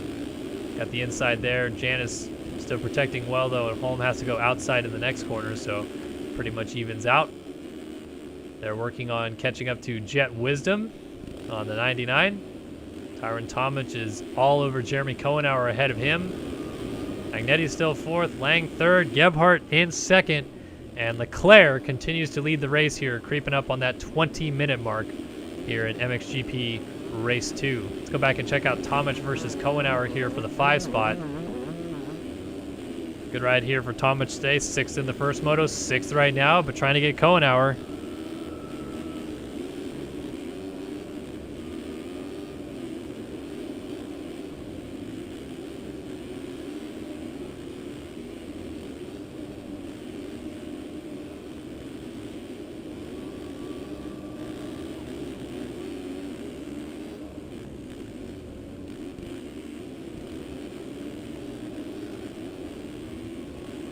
And maybe I'm just blind, but I am not seeing Kohenauer on the official... Oh, no, sorry. Yes, I was blind. He was 17th in the first moto. So Tomic makes a pass on Kohenauer there and now moves to a 6.5. That's going to push Kohenauer back to a 17.6. Jet Wisdom, 7th. Janis, 8th. And Holm down in 9th. There goes Jacob Hubbard.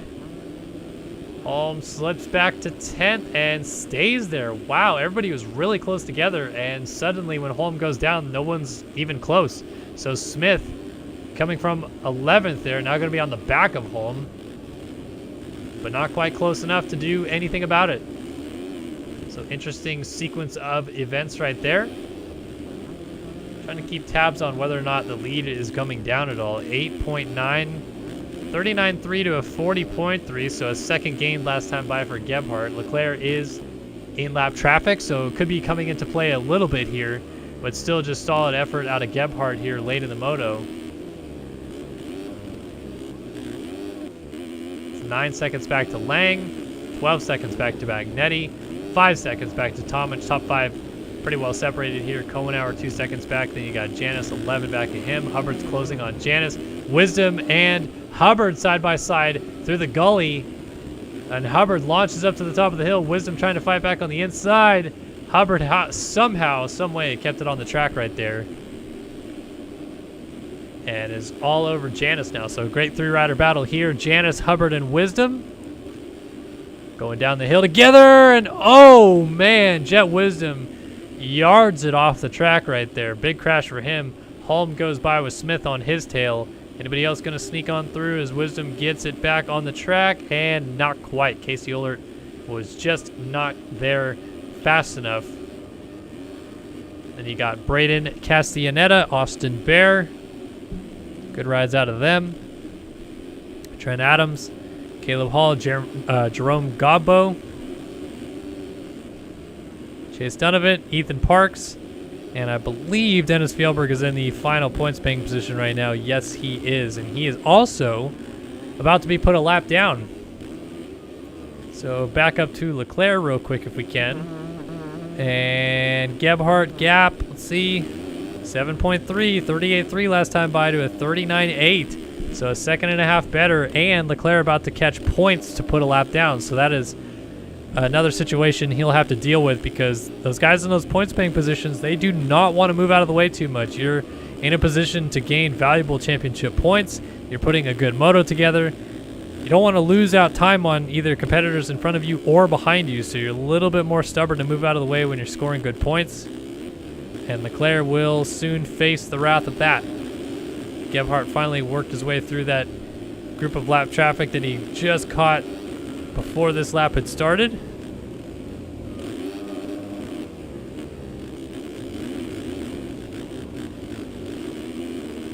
So the second moto win for Gebhardt would be just bragging rights. Leclerc would still win the overall with a second place finish to go with his 1-2 score on the day.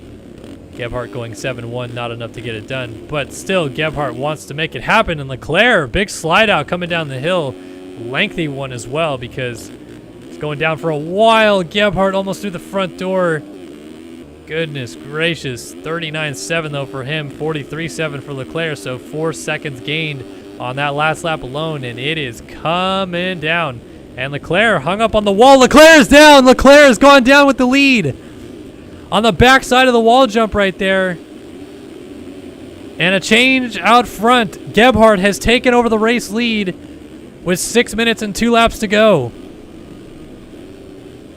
So I'm not sure. Leclerc maybe got hung up with a lapped rider. That's a very unusual spot to go down by yourself, but I think he was together with a lapped rider on the wall jump.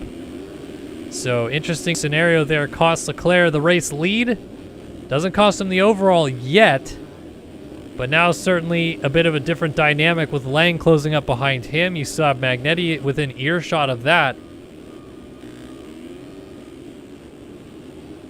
Lang gonna absolutely be kicking himself right now as well, that had those cuts in the first moto, and instead of finishing second, finished third, because still losing some points here on Leclerc.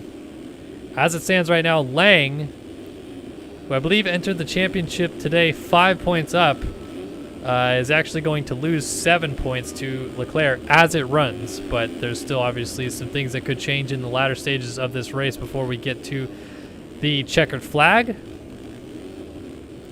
Gebhardt 3.9 in the lead. Lap traffic. Ethan Parks trying to get out of the way. Again, they're catching guys in points, so this is a bit of a different situation. Look at Eaglin too. Colby Eaglin, your fastest qualifier. He just got put a lap down and then yard sailed.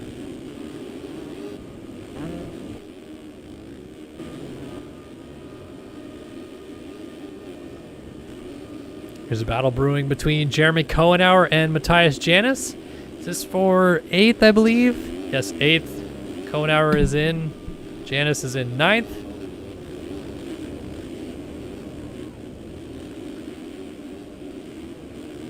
Seems like these two have pretty much been right around each other the entire race, which often happens, I feel like, in this game. If you start with someone who you qualified in or there around, you tend to run a race pace that's similar to them. So if you start with them and you're in 6th together, you stay in 6th for much of the race with them while the leaders stretch out their gaps on you. Just seems like it happens in this game pretty frequently. As much as we talk about the crashing, inconsistency, whatever it is, usually where you start sometimes ends up being where you finish.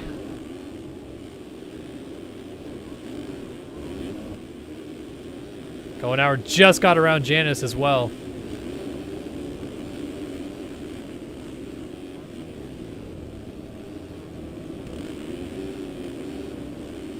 Big drop down the hill. Janis trying to close up, but not quite close enough. And definitely do not want to try to pass the president of Race Factor Gaming from off the track if you're looking to get yourself a nice little penalty right there.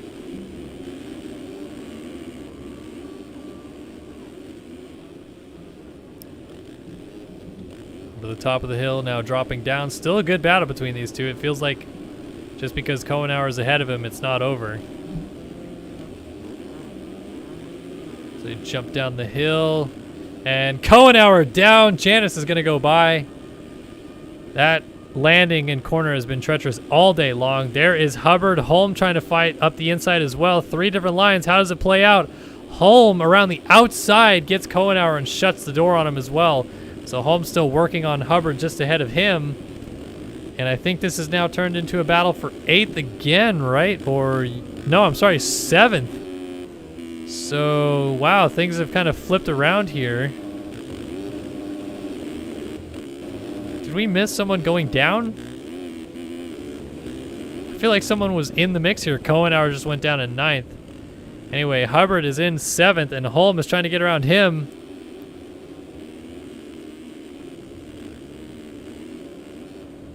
Dropping down the hill. 2 minutes on the clock, so I'm thinking that's going to be 3 laps to go based on where the leaders are.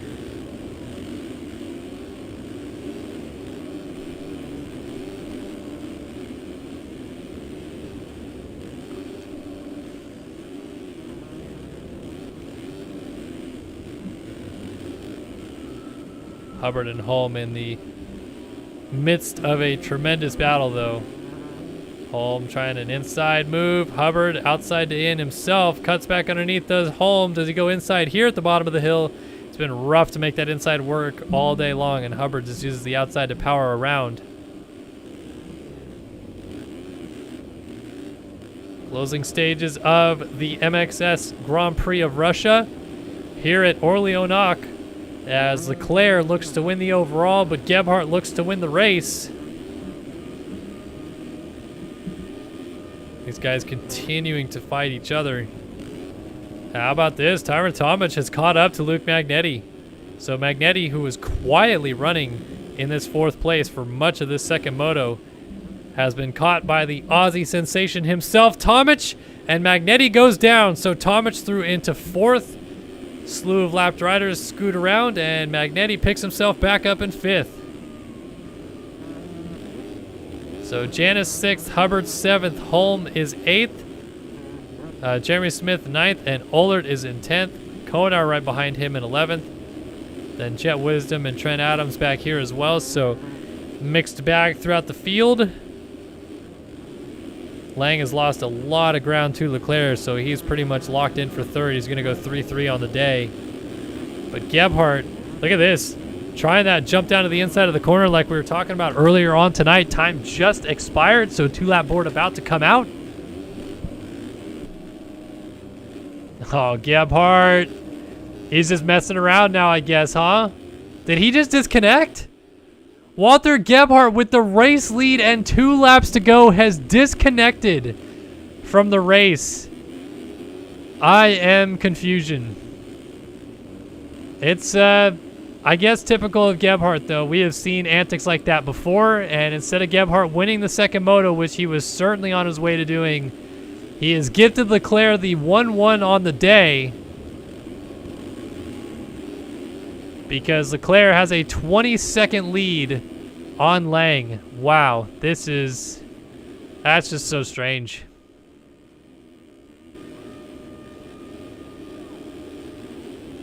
Lang moves up to 2nd, though, and Tomic suddenly on the box in this moto. What are the overalls going to look like? That'll be interesting.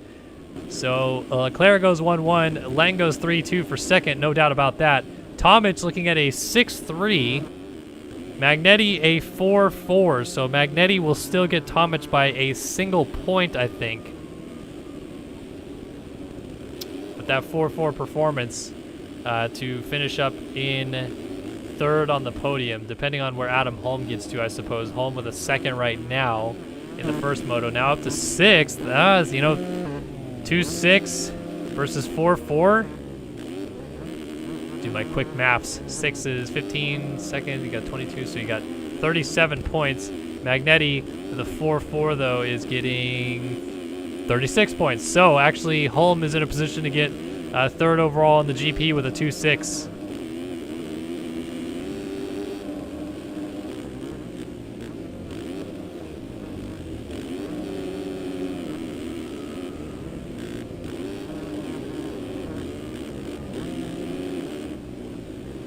Holm pretty much got 6 locked up. He could still get Janice for 5th, kind of solidify it. Magnetti off the track in 4th, losing ground. He had just caught Tomic again for 3rd, so that's a bit of a bummer. That would have knocked him back on the podium if he got it.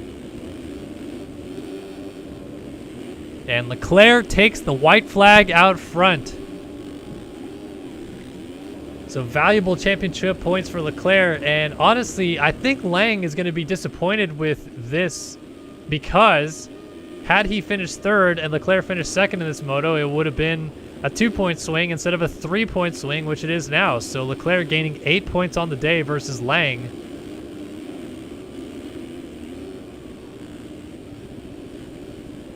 And Leclerc going to move back into the championship lead as well.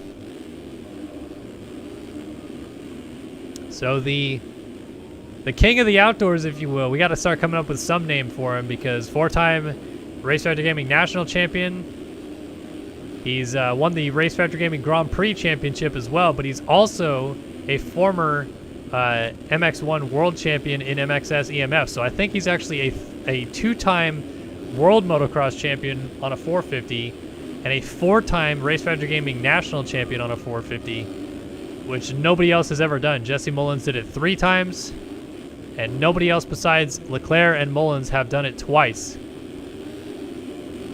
So pretty rarefied air when it comes to racing pro motocross in this game. Leclerc continues his dominance as he's about to win yet another Grand Prix and a 1-1 performance on top of it. Here it is, Alexis Leclerc wins the MX Simulator Grand Prix of Russia.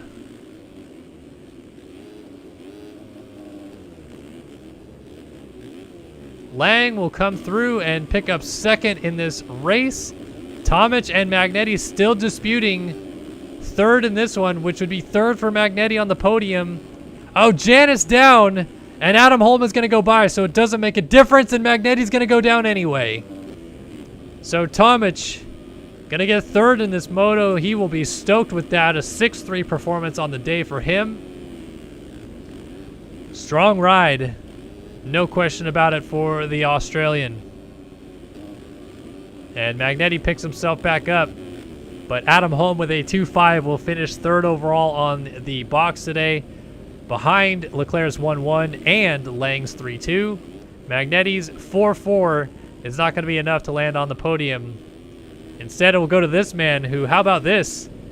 2nd week after his hiatus from racing, back at it in the action, goes onto the podium here in Russia with a 3rd overall, and he will be very, very excited about that as well. Matthias Janis ends up 6th in this one. Battle to the flag here. Kohenauer, Adams, Ohlert, and Smith all locked together. Who's going to get into 7th in this one? 7th, 8th, 9th, and 10th. Nose to tail. Oh, and Ohlert yards it into the corner. Adams trying to go up the inside of Kohenauer, coming down the hill. Kohenauer gets the downside. Adams trying to charge to the outside one last time, but Kohenauer gets it at the flag. Smith ends up in 9th. Castellaneta moves up to 10th. Hall to 11th, and Ohlert, who was in 9th, drops back to 12th. Jacob Hubbard is out of this race in 13th. Wisdom ends up 14th. 15th for Austin Bear. 16th, Chase Donovan. 17th. Cuts just came in. 17th is Chase Donovan. 18th was Ohashi, but Reed Young goes to 18th on cuts, and Ethan Park scores the final points-paying position here tonight. See if anybody else changed on cuts. Yeah, Caleb Hall, leapfrog, Braden Castellaneta for 10th. Smith jumped around Adams for 9th. And the rest stayed the same. Leclerc, 1-1 performance today here at the MX Simulator Grand Prix of Russia. All right, well, almost exactly 3 hours into this broadcast and a fabulous night of racing here at Orlyonok in Russia. So thankful for all of you guys joining us here in the chat room all night long, chatting it up, having a good time, and enjoying the racing action. And of course, thanks to atom.com and rJerky for being on board the broadcast this year. That was round 2 of the GPs, 10 more rounds still to go, but we look forward to seeing you guys actually on Wednesday night this week for the 2nd round of the Race Factor Gaming National Championship from Thunder Valley. Same time, same place. And we look forward to seeing you guys then. But this is Kellen Brower here in the booth. And from all of us here at Start Your Systems, we hope you guys have a lovely night wherever you are. And we'll see you guys on Wednesday. Bye-bye for now.